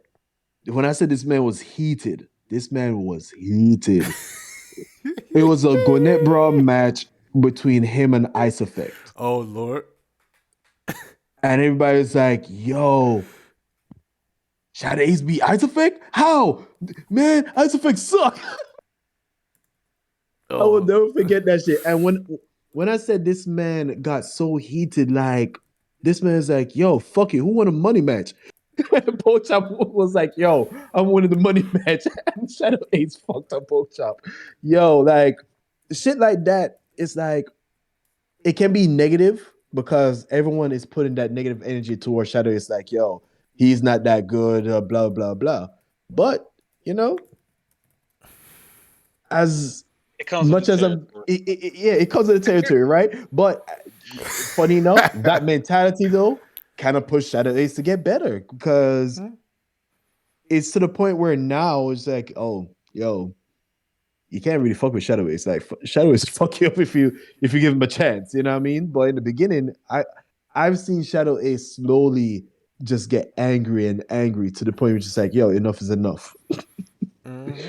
I just don't. I mean, if you look at it's two ways you can look at this, right? It's a positive and there's a negative way you can look at it. If I'm looking at, depending on which lens I'm looking at, the comment and the statement is how the direction I'm going to take it. Like if you just constantly saying this player's ass or this tournament is ass, and you just got an all around negative vibe. I'm not gonna fuck with you, yeah. I'll be honest with you, and it's that type of mentality that I hate to see, especially in not just Georgia events, other events too as well. Like people don't want to give flowers, bro. Like if you got top 8 in this particular event, there was a reason why you got top 8 in this particular event, right? If you thought you could have done better, you should have came out to the event to stop it from happening. There you go. Otherwise, sit down and shut the fuck up. I'm just like it's just You're so right. You're right. crazy. Right. Like imagine like if Molly made top 8, right? And you might see somebody chirping from the background. Oh man, this player's trash. Yo, how did he get top 8? I'd be pissed if I read that. I'm like, yo, are you serious? Did you go to the tournament? Did you sign up? Thank you. Sit down, bro. That's what I'm saying. Like if you're out here you're placing top 3 or you're winning tournaments, there was a reason why you did that. You got to that location. If you don't like the placement, or if you don't like somebody making this particular type of placement in the tournament, go to the tournament and shut them down, or enter the event yourself. Otherwise, shut up. Yeah. That you know what I'm saying? Like I don't want to read. I don't like reading that, man. Like it really irritates me when I see comments like that. But yeah, man, I think we just gotta. Look, I think I would love to see more supportive, positive energy, for events and stuff like that. So yeah. So yeah. the thing about it is where I'll say this because of what happened recently from the past few tournaments. So it wasn't a tournament, but what we did and what I'm actually pushing towards, and which I will be announcing once we get to announcement soon. With the reboot, we did a game day with the LGBTQ youth group. So we just brought out games. We sat down and let the kids play Mario Kart, Mortal Kombat, not Mortal Kombat, Grand Theft Auto, Mario Party, stuff like that. And we just had, I just brought up the games for people to play. And I just suggested that because the fact where, we were like, what if we start doing more for outreach? What if we start like reaching out to players, no, reach out to companies, which a upcoming tournament, which will be announcing soon, and actually our second year doing it. We're doing a tournament that's raising money for charity. That's what and the thing is, you don't really think about that many FTC organizations that there's a few that have done so. The shout outs to Sermi from the guys from Maturino that helped do that, and then of course Maturino in itself has a charity program as well. So and it's like that's really something that you'd like to see more of where if yeah, of course you can use fighting games, you can use the gaming, you can use the passion of what you like to do, but let it be a way, it be a positive aspect. Like that's the main purpose I became a TO, and the main reason I became where I am because the FGC for me it was a beneficial thing. It helped me become a better person in many ways. Yes, the spirit of competition was very strong, but at the same time, for me to establish leadership, it changed me, and it changed me for the better. So for me, I just thought about ways to let's see if there's a way we can change the FGC to and the culture of it to where it can help establish. And also looking at paying attention to Warden and Chris and few Retro Woe and comments about it. And like you're saying, the spirit of competition is not going to go away. Never going to go away. You're going to have that rivalry. You're going to have someone as you want to beat so bad. You're going to be salty when you lose. That's going to happen. That's natural. But how you can... There's levels to it. Right. I think there's levels to it. I'm sorry, go ahead. Oh, no, you're good. But Okay. But how you project it and say You know what? I lost. Actually, Chris is a perfect example. I remember when he first came to our tournaments and stuff, and me and Ricardo, we've been teaching him. Big Boss DP, shouts to him. We've been teaching him Street Fighter 5. We and he came a long way. He's getting better for sure, and I'm proud of him. I remember when we both beat him in a tournament, and we tore him apart. He was like, "All right," he said, "Big Boss DP, you have a target on your back, and you too." Retro. I said, good. That's fine. It didn't. I'm glad it didn't discourage him. So what we'll start doing is exhibitions. If you and I heard Milo, we do we call Reboot, Run It. Mm-hmm. But basically like a exhibition series where players can play each other first to 10 in whatever game. It's you can do it for money, you can do it for pride, you can do it for whatever reason to learn whatever, and it really helped build confidence in players and help like players to like try out whatever they want in their own strategies and ways. And even they get bodied really badly, it's like okay, dang, I messed up, and I like all right, here's a video. Watch what did you do. And I try to do streams. Hopefully, I'm trying to do it again. Is do streams of reviewing matches together and understanding how you lost and why you lost, or how you, even though you won, how you got better, or let's look at you now from 2 years ago playing Street Fighter 5 to now. What had changed.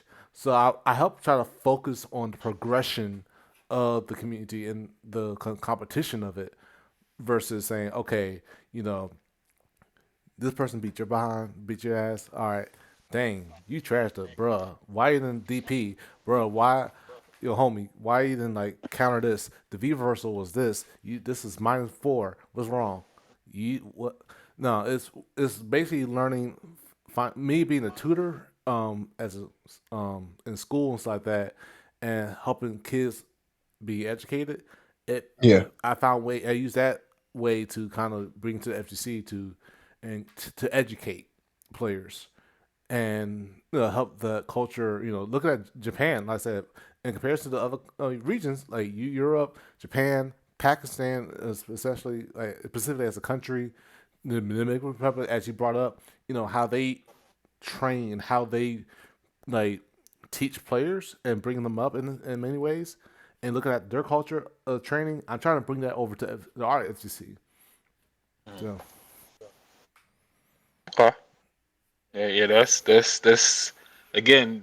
Every I keep saying this, but everybody won't, unfortunately, won't have that right. same mindset, and that again, there is levels to whereas players, it's a difference between trash talking and just being like disrespectful, right? Mm-hmm. Yeah. Especially if you don't know nobody. I mean, if you don't know the person, it can be seen as disrespectful, of course, or it could be just friendly trash talk or whatever. But again, there are layers to it. Like you can kind of if you can kind of feel when somebody's being toxic, right? You could kind of feel just based on the observation of that person's personality. You could kind of just see how they are and how they react and deal with other people. That could kind of make you think, okay, well, this person's actually is an asshole. So it just comes with the territory as far as the game, man. I don't expect everything to be sunshine and rainbows all the time. So I kind of just, or as long as I've been playing, I kind of just dealt with it, and I know who to avoid as a person. So, otherwise than that, you just keep playing, man. That's primarily it. That's all you can really do. Like they can't physically touch you or harm you or anything like that. So you just keep playing. You just know who you can mess with and know who you can't. Right. Just be around, aware of your surroundings. Right. But we're gonna segue over to another two interesting questions here. Okay. Um, or let me ask you this, Milo. Did you play Street Fighter 4? Not competitively. Actually, so here's the thing with Street Fighter 4. I only entered 2 tournaments. Hmm. Like when Street Fighter 4 came out, I was knee deep in college. But, just to take a break from studying and everything, I'll play Street Fighter 4. And of course, I play Ken. Now, the tournament that I went to, it was actually at this skating rink. Actually, I take that back. I went to 3 Street Fighter 4 tournaments. 2 was at the skating rink. Was it a skating rink or a breakdancing place? I think it was a breakdancing place. And 1 was at a skating rink. That's when I remember seeing oh, what is his name? Was it in It was in Georgia, right? Yeah. It was in Okay. Georgia. It was in Okay. Georgia. Ken player. Oh, Beast. Excited Beast. Excited Beat. Oh. That is the very first time I ever played Excited Beast was at this bowling alley, skating rink type of area. Yeah, it was in somewhere in Gwinnett. But yeah, I only played competitive like 3 times here. Okay. But I've heard stories of how the competitive scene was here, and from what I've been told, it sounds like it was a dog eat dog type of world. Like Mm.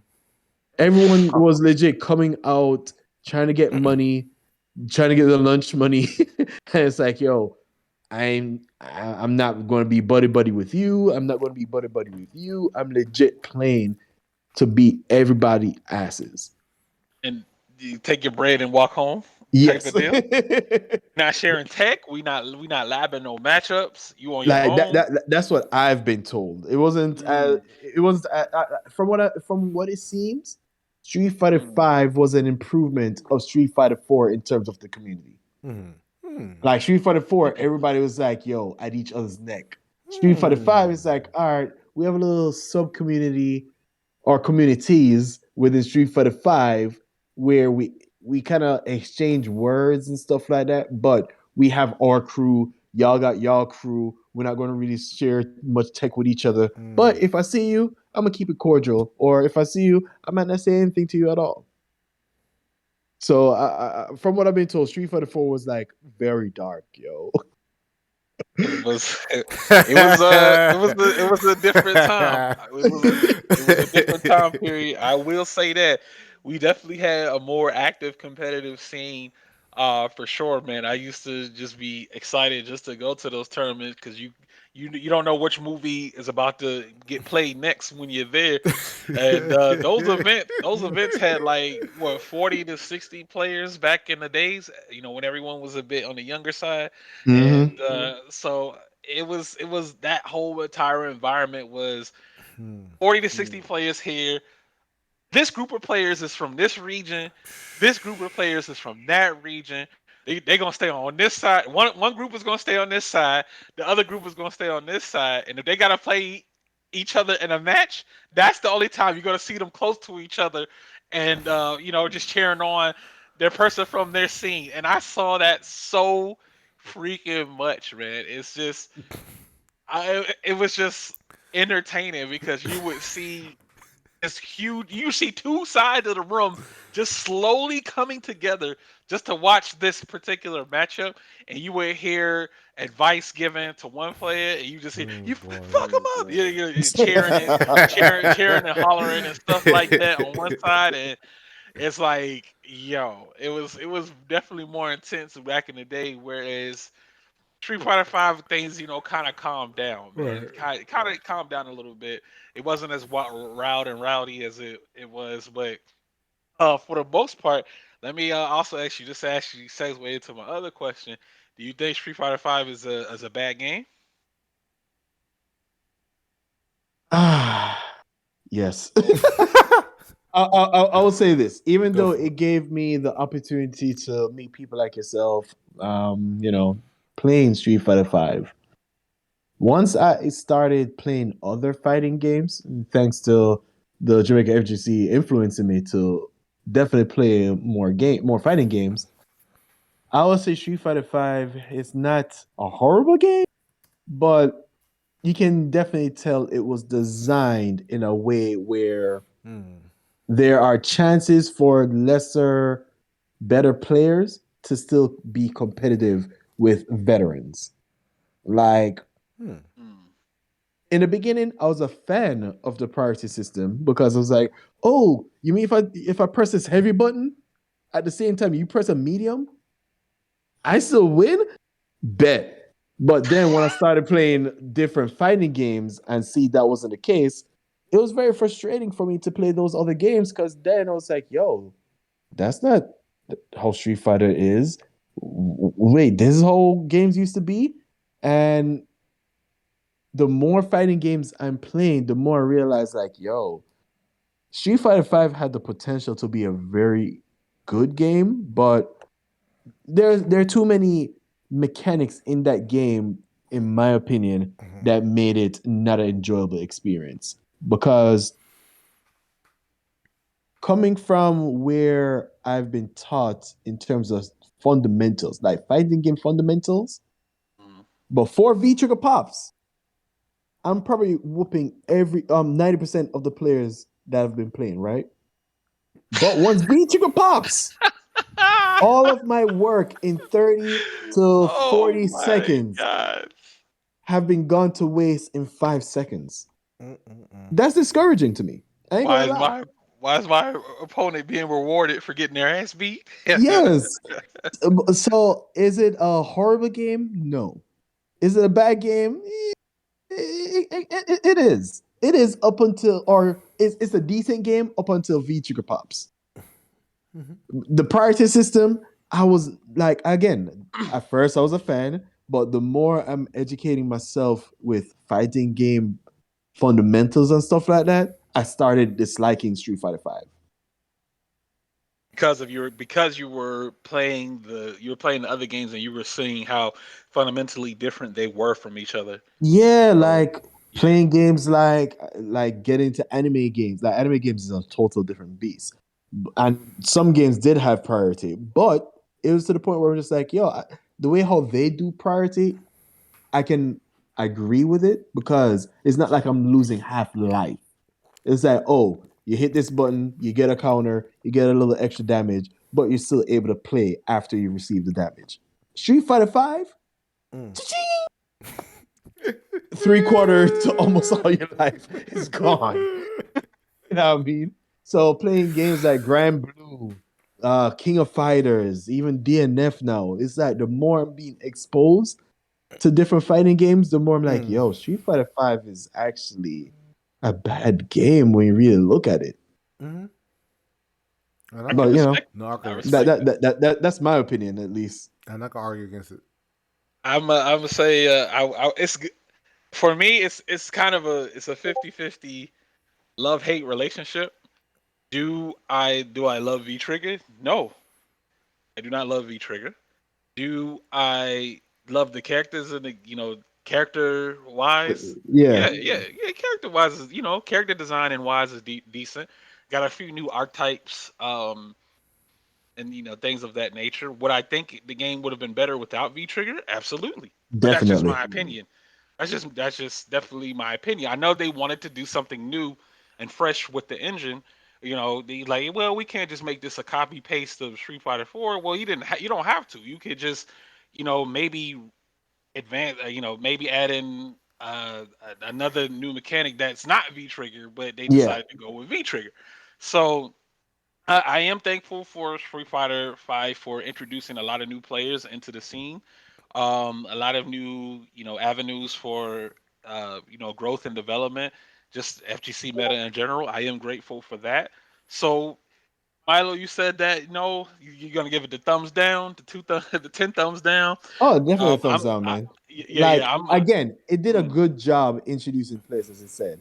Shoot, it had it kind of introduced the whole Capcom Pro Tour. Well, even though it was before, because there's a Capcom Pro Tour for Street Fighter 4, right? yeah. All right. Oh Yeah, no. Yeah. yeah, it Was it? Yeah, was. Yes, it Mm-hmm. was. It was. but 2015. it wasn't as, I guess, popular as it is in Street Fighter 5. Cause I think that was the first And one, right? which one? I think like 2015. That was the first one. That was like towards the end of Street Fighter 4. That's why. Yeah, that's when they Ah, introduced it towards the end of Street and Fighter 4's then life. they continued it with Street Fighter 5. Mm-hmm. Right. Right. But then you had a tour where they were going to different places. You had the 3v3 team tournament that we were a part of.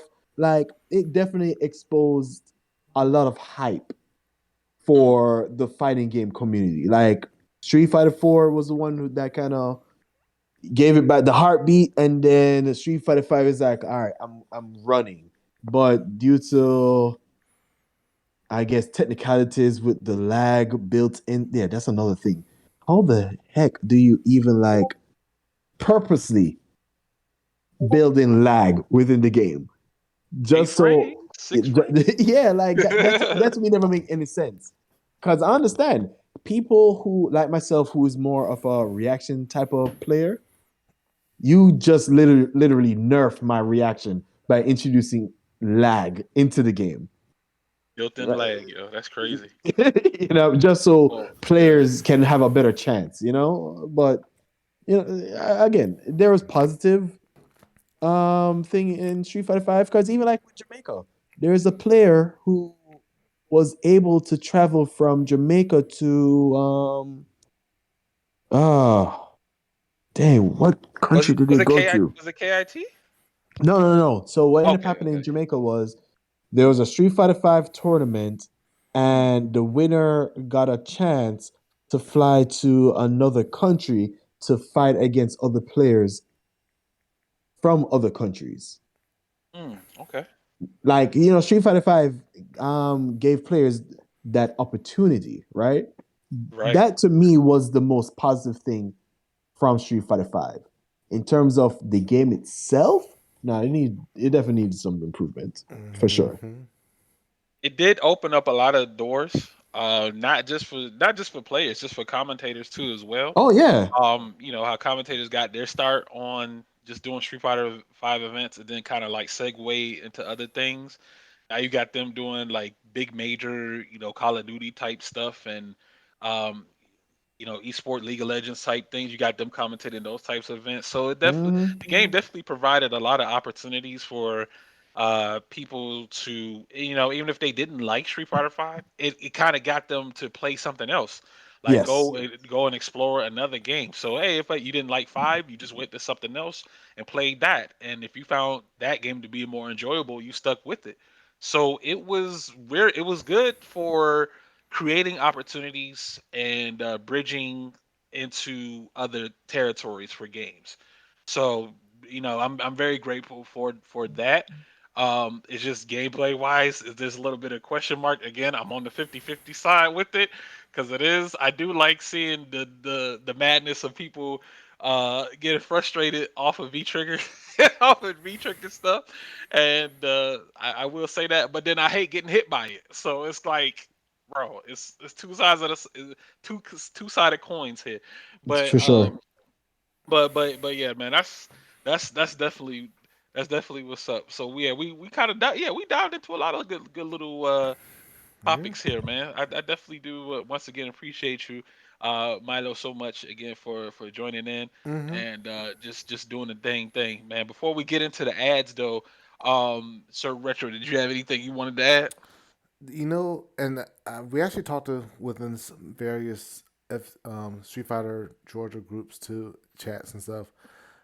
The thing is about it, people are saying that Street Fighter Five may be that one game in the franchise that may not be brought back up to be played in tournaments when it comes to like revisiting older fighting games. Like for example, we have when Street Fighter Six come out, especially. I think when Street Fighter Six come out, I think everyone is going to move away from Street Fighter Five, and it may be maybe a few faithful few, well, the redundant faithful. It'll be a faithful few, I believe. They'll say, let's do a retro tournament. They're Super Turbo because there's still people that play Super Turbos consistently. Third Strike, Street Fighter Four, Street Fighter Five. Hmm. It feels. Now, Go ahead. I will say this just to before we just it's like a chain effect, right? So Right. I remember from way back in the heyday, back in I guess high school, early college days for me, when Street Fighter 4 came out, a lot of the Street Fighter 3 people didn't like the game. They Right. didn't they was like, yo, this game is ass. I guess they played it for about the first 6 months, or they played the beta, and they just like, yo, this game is ass. I'm going back to Third Strike. Uh and then flash forward to Street Fighter 5, and now it's like, and then it was like Street Fighter 4, Street Fighter 5 is ass. I'm going back to Street Fighter 4, and then it's kind of like it's going to be a chain effect forever. That's what I'm thinking. So when 6 comes out, you're going to have people eventually going to go back to 5 because there's Nope. going to be something. Bro, there's gonna be something about Street Fighter 6 that somebody don't like. And then They're they're gonna gonna go put to it, Project L. bro. Look. They're gonna go on social media. They're gonna complain.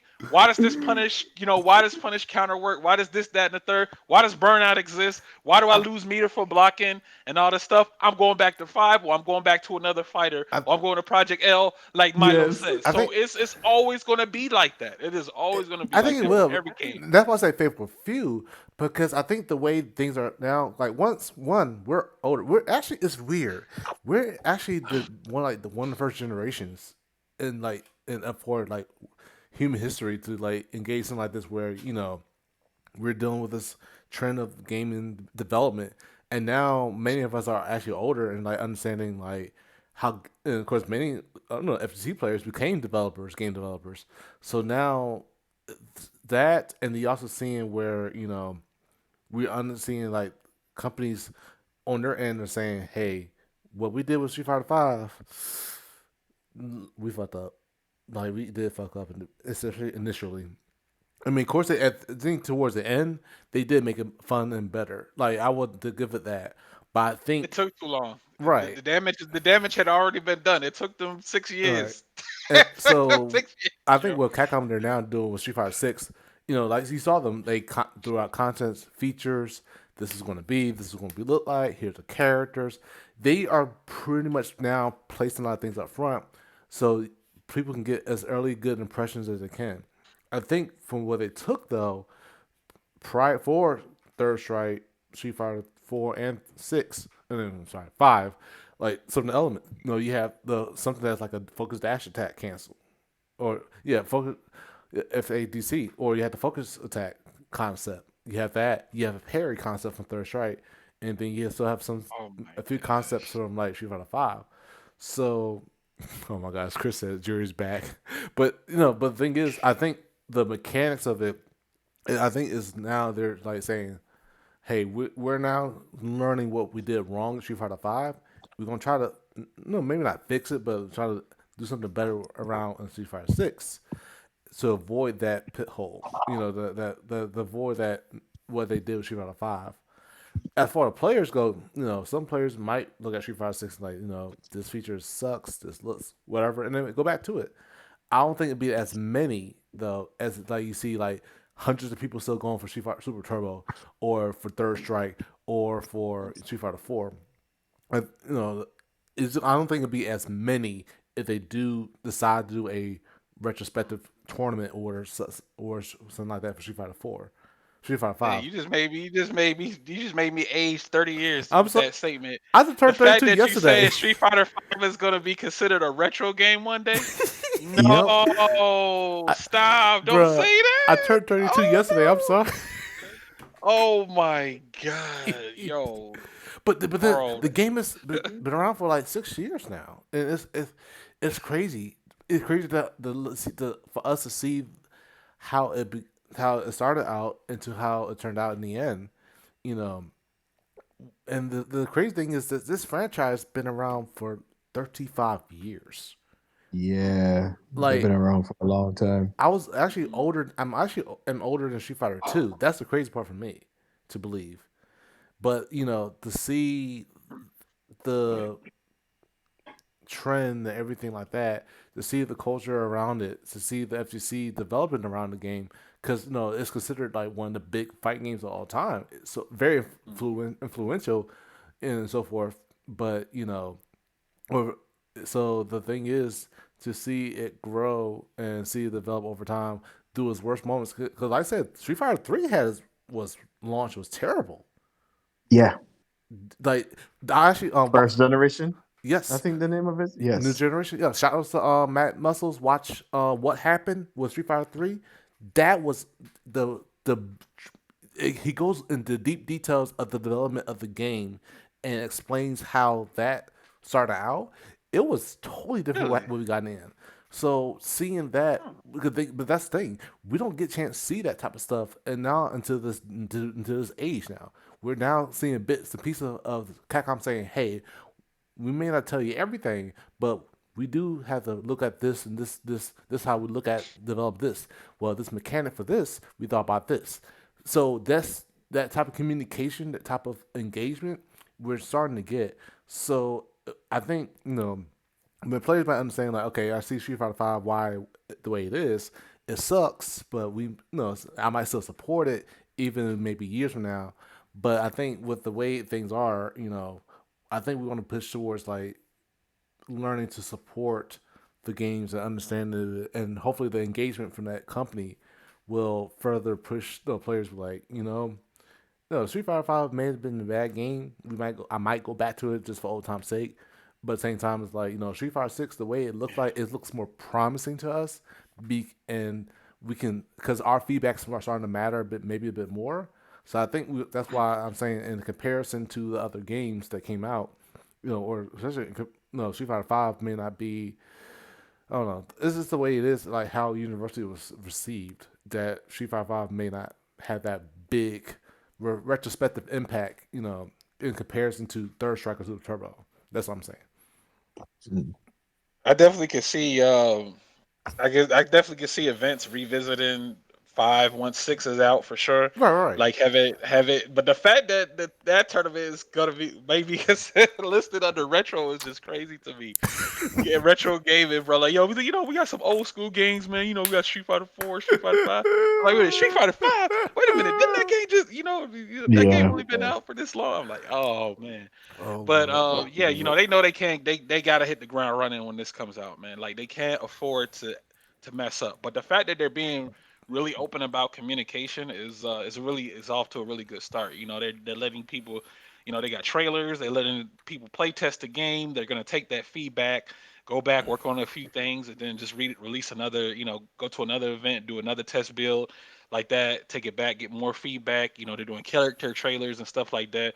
When Street Fighter Five first announced, they didn't have all of that. Nope. So the fact that they're doing really good job, they're doing a really good job of just being open about the communication is a good step in the right direction. Matter of fact, the level of communication that they're showing right now reminded me of when Seth Killian was a part of Capcom. Good old Seth Killian. Like Seth Killian was that guy that kind of made Fighter 4 relevant during its time. And once he kind of stepped down during Street Fighter 5, it kind of just went down. I Like, mean, if people want to what was blame it? Ono, they throw a blame Ono. Like, bro, come on, bro. I Don't mean, blame Ono. there were a lot of shifts, man. Like with who was the lead PR during that time? I think it's Combo Fiend, and Yeah. I mean he tried, Oh, yeah. but I think for him, he just realized the game was trash and just was like, I quit. More work at Mycross Marvel. and Gutex, they had their excellent adventures. And during Street Fighter Five, they try to make a thing, but they're like, "Yo, Street Fighter Five suck," and that show got trashed too. So yeah, man. Mhm. Hopefully, with the level of communication and the influencers around Street Fighter, that Street Fighter Six will definitely have a good start for sure. Yeah. Well, for sure, that's for sure, man. With only time will tell. We still got a couple of ways to go. Again, like I said, the release date is up in the air. We don't even have people worrying about when the game is going to release. Dang, can we get a beta? Can we test it out? Can we try it out Man. first?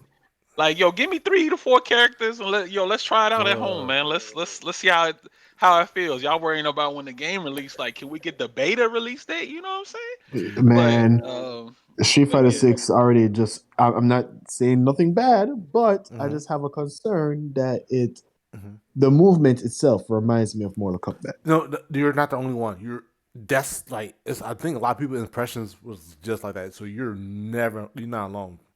Yeah. Yeah, Mhm. that's my only concern. Outside of that, I like the fact that buttons are being traded now. I'm not sure if it's going to be looked into where, depending on which character uses which button, they probably have a different advantage. So let's say if you throw a hard and I throw a medium and we do trade, will the hard give enough hit stun to where the person who pressed the hard button actually has more of a positive frame Ah, to gotcha. keep attacking. Yeah. I'm not sure, but outside of that, yeah, I'm looking forward to it. Yeah. Okay. I mean, Yeah, and that's. I mean, we're on standby pretty much, and until we get further knowledge, and then I know that there's going to be a content bloom. You're going to see a lot of YouTube videos and tech and streams and stuff like that. And of course, it's going to bring in a new audience because again, this is what people were waiting on, right? They's like, yo, you know what? Street Fighter Five is dead. I'm waiting. I'm just waiting. All I'm seeing is y'all waiting on six. Oh my God, six can't come soon enough. We're in six and stuff like that. So when the time comes, you're just gonna see you're just gonna see like thousands of people streaming, and you might even if they got lobbies, I'm pretty sure somebody's gonna do like a beta tournament or something like that. But yeah, man, it's just a trial and error at this point. I mean, honestly, like if I'm going to play Street Fighter Five, I'm kind of more excited for the event itself than actually playing the game. And I hate that I have that feeling for it, but it's just I would rather like hang out at the event. Street Fighter Five is there, I'll play it, okay. But I don't have that feeling of I don't have that feeling like I used to have when I would go to tournaments and be excited just for the tournament itself. I'm more excited just to get to the event and just hang out with the people and talk to the people and oh stuff. yeah. So Yeah, when I'm playing, I got like a blank expression on my face. I'm like sleepy or tired, or when I'm playing, it's like okay, I'm on to my next match and that's it. When before it used to be like, oh snap, yo, this person showing up and this, oh wow, so many people in the bracket, let's go, and, stuff like that. You be ready to play now, just like I'm just playing a casual match or something. And then I want to get that feeling back, right? That feeling of suspense, that feeling of just nervous and sweat and sweat and stuff like that. I want that tournament vibe back. And I think I'll see how Street Fighter 6 is gonna look because I already know the first tournaments for that are gonna go crazy, for sure. They better because if Oh we, no, no, I believe I so. will say this.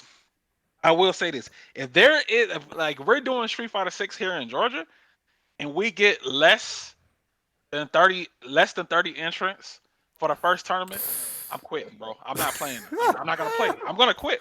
I mean, I'm dead ass because like yo y'all. I mean, people were we're bringing in so much, talking so much gospel for over the years and years, and for us to get less than like how the hell did we go get less than 30 people for a brand new game when back in the day when it was Street Fighter 5, our first event had like over 100 people. yeah, I So remember you know what that. I'm saying? If we're gonna get less than 30, I'm done. But to be fair, I don't think that's Talk to going to me. end up happening because of the easy mode they have in Street Fighter Six. So that may introduce even brand new players who Mhm. are familiar with Street Fighter Five, who is just like, yo, let me try this new easy mode, and they can continue competing until they feel they have matured enough to now play the classic version. Like the controls, The do you control think scheme, yes. yeah, do you think tournaments will allow that, or would they I ban mean, it's those built type into of the game. No, it's built into the game. You have the option, I guess, after you pick a character to choose which mode you want to play. It's similar to Marvel versus Capcom. Which one? three. Two or 3? Yeah, like it's there. I mean, you have people who say you shouldn't play the easy mode, but in my opinion, it's like yo, listen, there are benefits and disadvantages for both. So just let them compete. Like if you play easy mode, you don't have access to all of your buttons. But if you play classic mode, you have access to all of your buttons. In easy mode, it's easy to do a special, but you have less control compared to classic mode. right? So I think when Street Fighter Six comes out, you'll definitely see over 30 people. Shoot, if DNF could generate over 30 people during the first 2 weeks, Street Fighter Six will double that Yeah, because it's a legacy game at the end of the day. yeah. Okay. I, Okay, I'm holding on to hope. I'm holding on to hope. I promise. It's God, leave, man. If it's, I'll be depressed, man. I'll instantly go in depression mode if if they announce the release date or whatever, and the first tournament gets announced, and we don't get we get less than 30 entries. Oh my God. Yeah, I think that'll I be it. think I think. it's going to be more. It's going Yeah, to be more. same. Oh, for Okay. sure. Could be. Yeah, but yeah. Oh, So speaking of all these events, that's hoping, anticipating.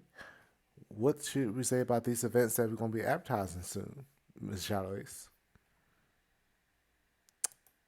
So I'll start off because talking about that. Talk to 'em about that reboot retrocade. so this is a course event that we're definitely put together. Actually, been in talks for a couple months. We're gonna have our second annual memorial tournament. So basically, we're doing a tournament at Reboot on September 10th, and we'll be doing a charity donation drive for Tuesday's Children, which is an organization that focuses on the families of the victims of 9/11, as well as other tragedies such as mass shootings and such. And so we're having our course of the usual games: Street Fighter 5, Tekken 7, Guilty Gear, KOF 15, and DNF Duel. Of course, so thanks to our sponsors, esports team, Swag Out Nerds, Visit Macon, um, and the little Easy Kai symbol I put there because we are now officially part of our Middle Georgia excuse me, circuit where called Road to Easy Kai.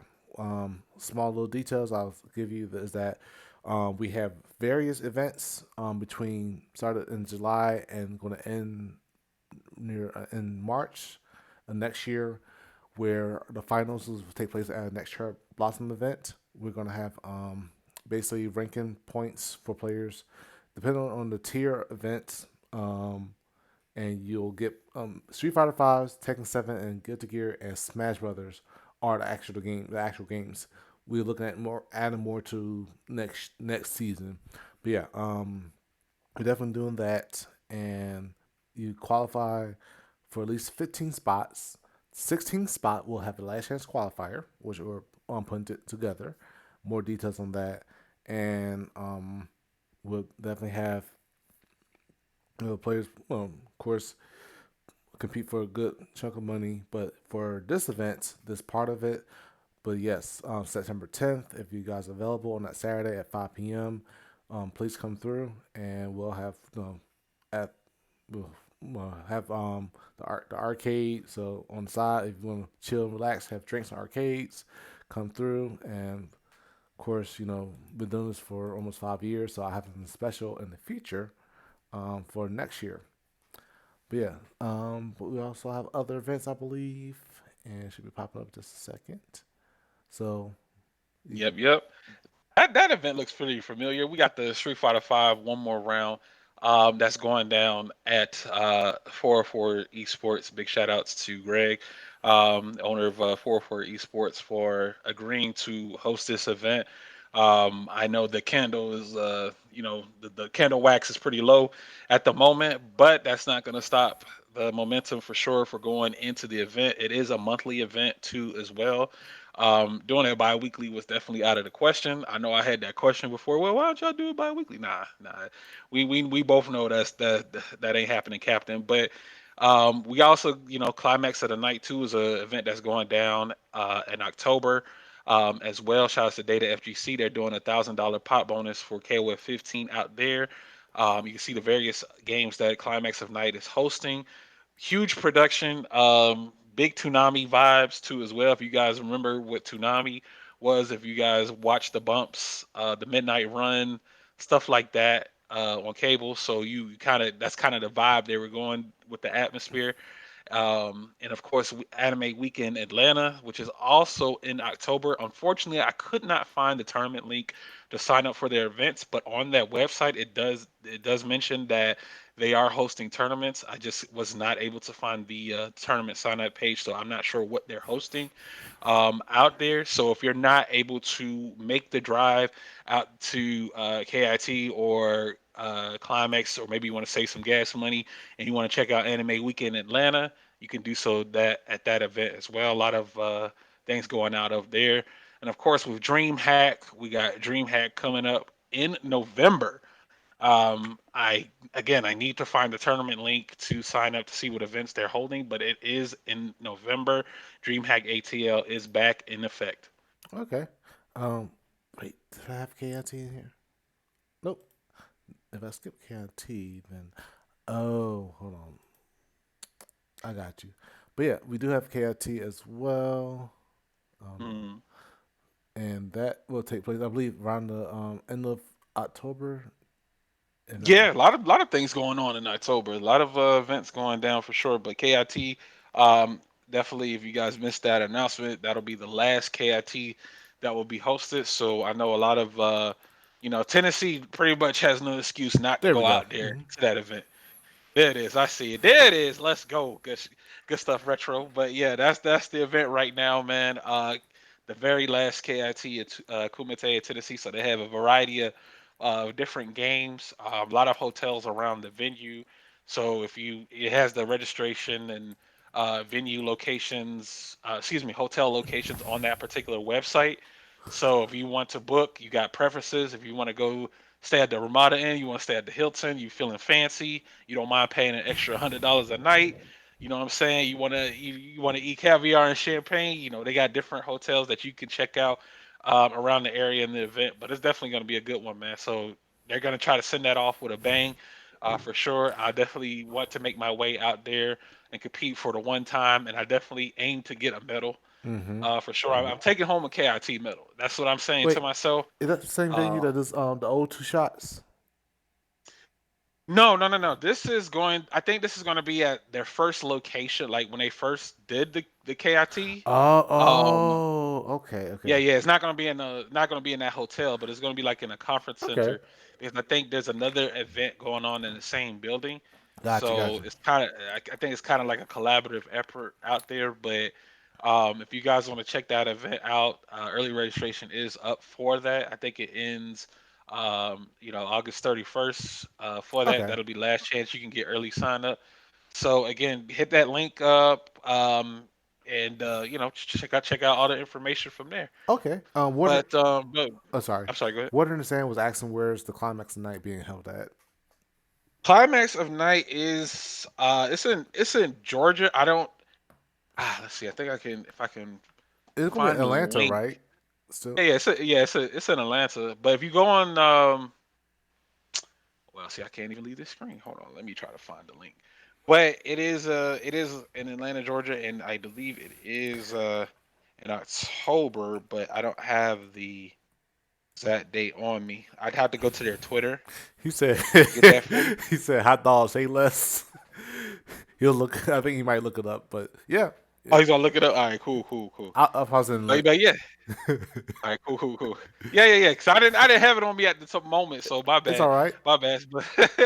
But once again, do appreciate Bali, what I'm saying, for giving his insight and joining us today on episode number 9. Man, we had some really good conversation, man. Really good dialogue between us here for sure. So also, let me just do a quick shout out to 404 Esports because they're doing an Oktoberfest. That's their big Oh Tekken yeah, event. that's right. Yeah, Yeah, yeah. yeah, yeah. They're doing. They're like a week Yeah, they, prior, right, to the KIT, like the 22nd, I think. I, man, I just know everything happening in October. Yeah, October. There's a lot of events. I think CEO Taku is in September, but Okay, okay. I think for the most part, the other events they're like in October. So plenty of FGC action. To plan out if you're trying to do something for that. But for the most part, I think that'll conclude it there for the ads in particular. But speaking of those events, let me just do another real quick shout out to Southern Fried Gaming Expo. That was Oh a few months. yeah. Yeah, yeah. Southern Fried Gaming Expo was really dope, man. They had pinball. They had numerous tournaments for like the classic retro games. They had a live wrestling show. They had like board games, trivia nights, cosplays, special guest. I got to see the announcer for NBA Jam. So somebody from my childhood, I'm like, Dude. yo, bro, I get to see you Tim I saw you in Cutthroat? person, Cutthroat? bro. He was Bruh. he was out there. He was out there. Cause he was doing like, yo, he's like, yo, welcome to Southern Fried Gaming Expo. Boom shaka like. I was like, yo, my childhood. I'm That's like, bro, I dope. heard you. I heard you on the Sega Genesis Man. He's on when I was a fire. kid. Exactly. Exactly. So yeah, man, that was definitely Yo. what's up, man. Had Data FGC, they was out there streaming some Modern Fighters. They had a really big Mario Kart 8 tournament. I saw actually Um, um That's the crazy part. Someone his name is Cliff, but he actually commentated on Tekken. He was like the guy from Stranger Things, and he was commentating at one point for Tekken Top Three. Yeah, it was him and That's Shinko R. that's our guy Yeah. from Middle Georgia. He was commentating the Was event. that the wrestler promoter dude? Yeah, that's our guy. Yo, that's what he's probably there for the show. Yeah, dude, he actually trying to get involved with commentating more. He wants to commentate more fighting games. Nice. That's what's up, man. See, small world. Look at that, man. There definitely opportunities out there, man. Got to capitalize and see. Hopefully, you can dip your hat, and hopefully, we'll see him at more events. But yeah, he was holding it down. He was commentating Shakur R with the tech and stuff that was out there. But there was a lot to do outside of just tournaments, and Right, the right. fact that all of it was inside the hotel was amazing. You know, had a lot of spectators, a lot of the older crowd too, especially just like for the retro stuff. Man, we keep saying that. God dang, that word is that word is that's the word of the day for this podcast was retro. God, All all right. right, but good stuff, man. Shout outs to Sir Retro, but Molly, MiloMadds, do you have anything you like to add, like any shout outs or anything you want to give us for closing remarks? Oh yeah, you don't know. You can definitely I guess if you're on social media and you're curious about if I'm playing or whatnot, you can follow my Twitch, MiloMadds, and you can also follow my teammates and stuff. So like NeoKeo2K, he's on Twitch. You got Andrew Pang, which is spelled ANJUPANG. You can also follow his channel on Twitch, on YouTube. Look out for Spliffy. He usually put up matches and stuff. You know, big you guys up for actually inviting me to be a part of this podcast. I hope you guys do many more after this.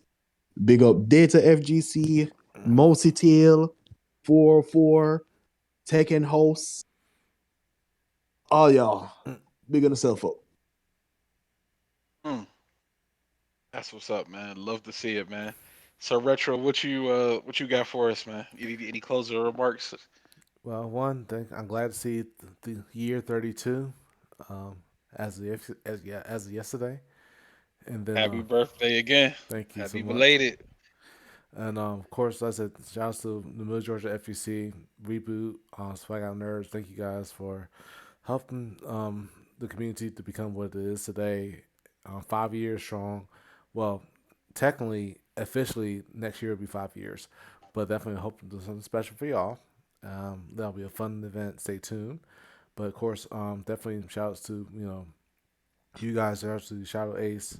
Thank you for definitely bringing me on to help put together, produce this series. It's really been fun. Technically 10, but 9 episodes in. Really enjoying it. Shouts to you, Mr. MiloMadds. Of course, I've been watching some of your content and still try to check on things that maybe lurk on the side, but also in general, Jamaica FTC. Thank you guys for supporting and being part of this as well. FTC is FTC. You're still your family. It doesn't matter from the small to the biggest, wherever country you're from. Jamaica, shout out to y'all. Love y'all. Thank you guys for tuning in. Thank you guys who are the viewers who tuned in as well. The usual suspects to the newcomers. Hope you guys enjoy this content. Definitely come through more. Find me on SirRetro on Twitter, SirRetro08 on Twitter, Discord, Facebook, Instagram. Um, yeah, I have a bunch of social media, and then of course, this will be archived in the Reboot Retrocade Gaming YouTube. I posted the link for the playlist, but I will post it in here again if you need be. Thank you guys so much. Of course, support your. Thank you for tuning into the stream, and yeah, that's it from my end. All right, and I'll go ahead and throw out some thanks and appreciation and admiration, of course, with Sir Retro.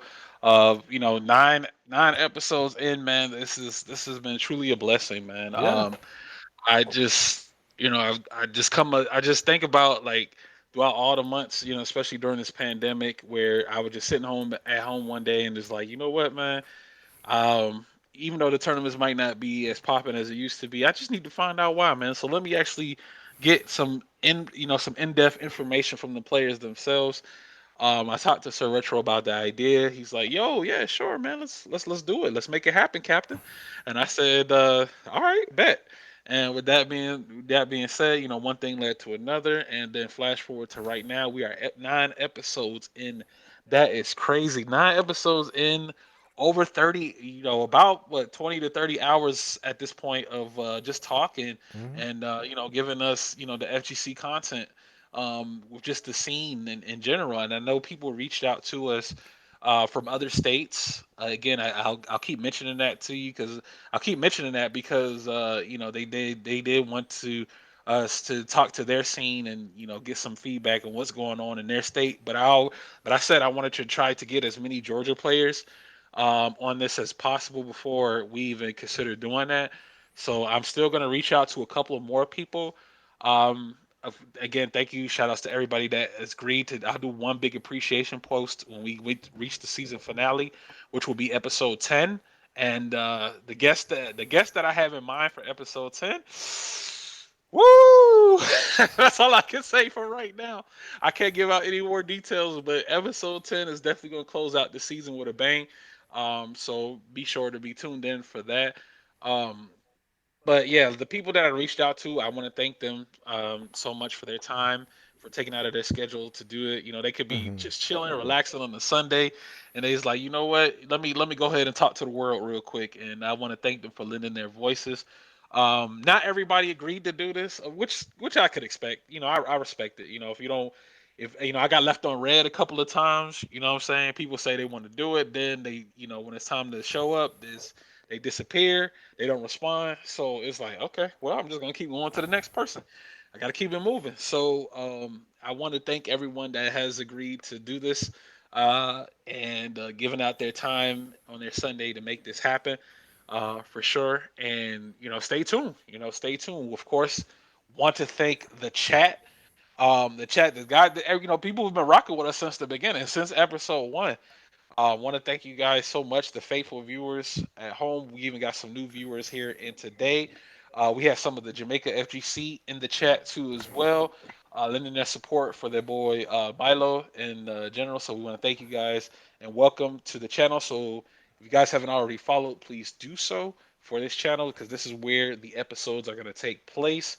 Want to thank Jaco man for making the flyer Yes, on that. sir. Did a really yeah did a really good job on making that flyer.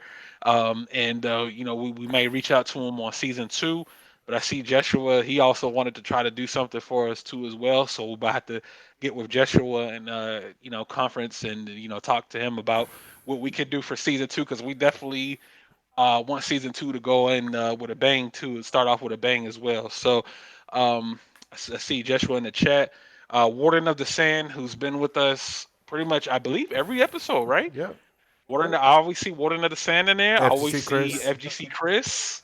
You know what I'm saying? You guys are the OGs, man. So we have to do something special, man. I think we're gonna have to do something special for them since they've been with us, since they've been rocking with us since the beginning. So we're gonna get something planned out for you guys just to reward you, for just being faithful viewers of the stream, just interacting and typing in your thoughts and questions. So we want to try to keep that energy going. Right.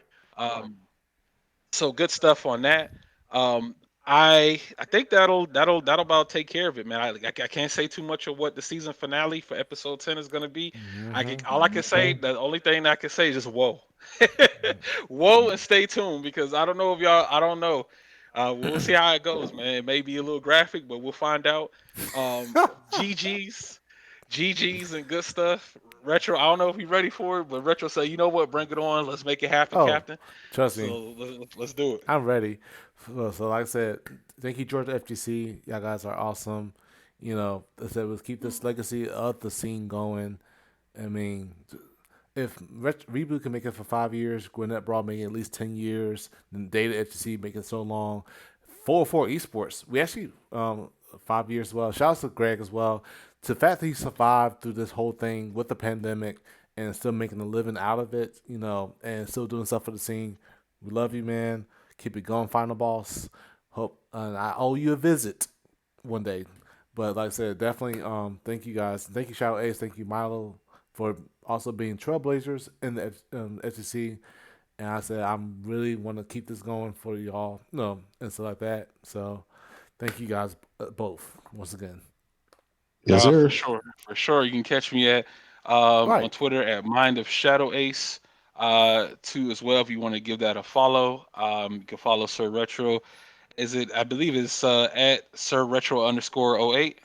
Yeah, sir underscore retro Okay, 08. sir underscore. Okay, sir Mm-hmm. underscore retro 8, not sir retro underscore 8. Okay, and at MiloMadds can follow him on the same thing. I'm like at MiloMadds, right? Correct. Yep. Yep. MiloMadds. You will Yes, find sir. his name. All right, there it is. But with that being said, I'm out the door. GG's. Thank you guys so much for tuning in. We appreciate the love, and just stay tuned for the season finale. You guys have a good one. Peace. Yeah. Have a good night, guys. All right, I'm gonna send you guys over to my good friend, No Good Citizen, and so hope you guys enjoy his content. He playing Street Fighter himself. So see you later.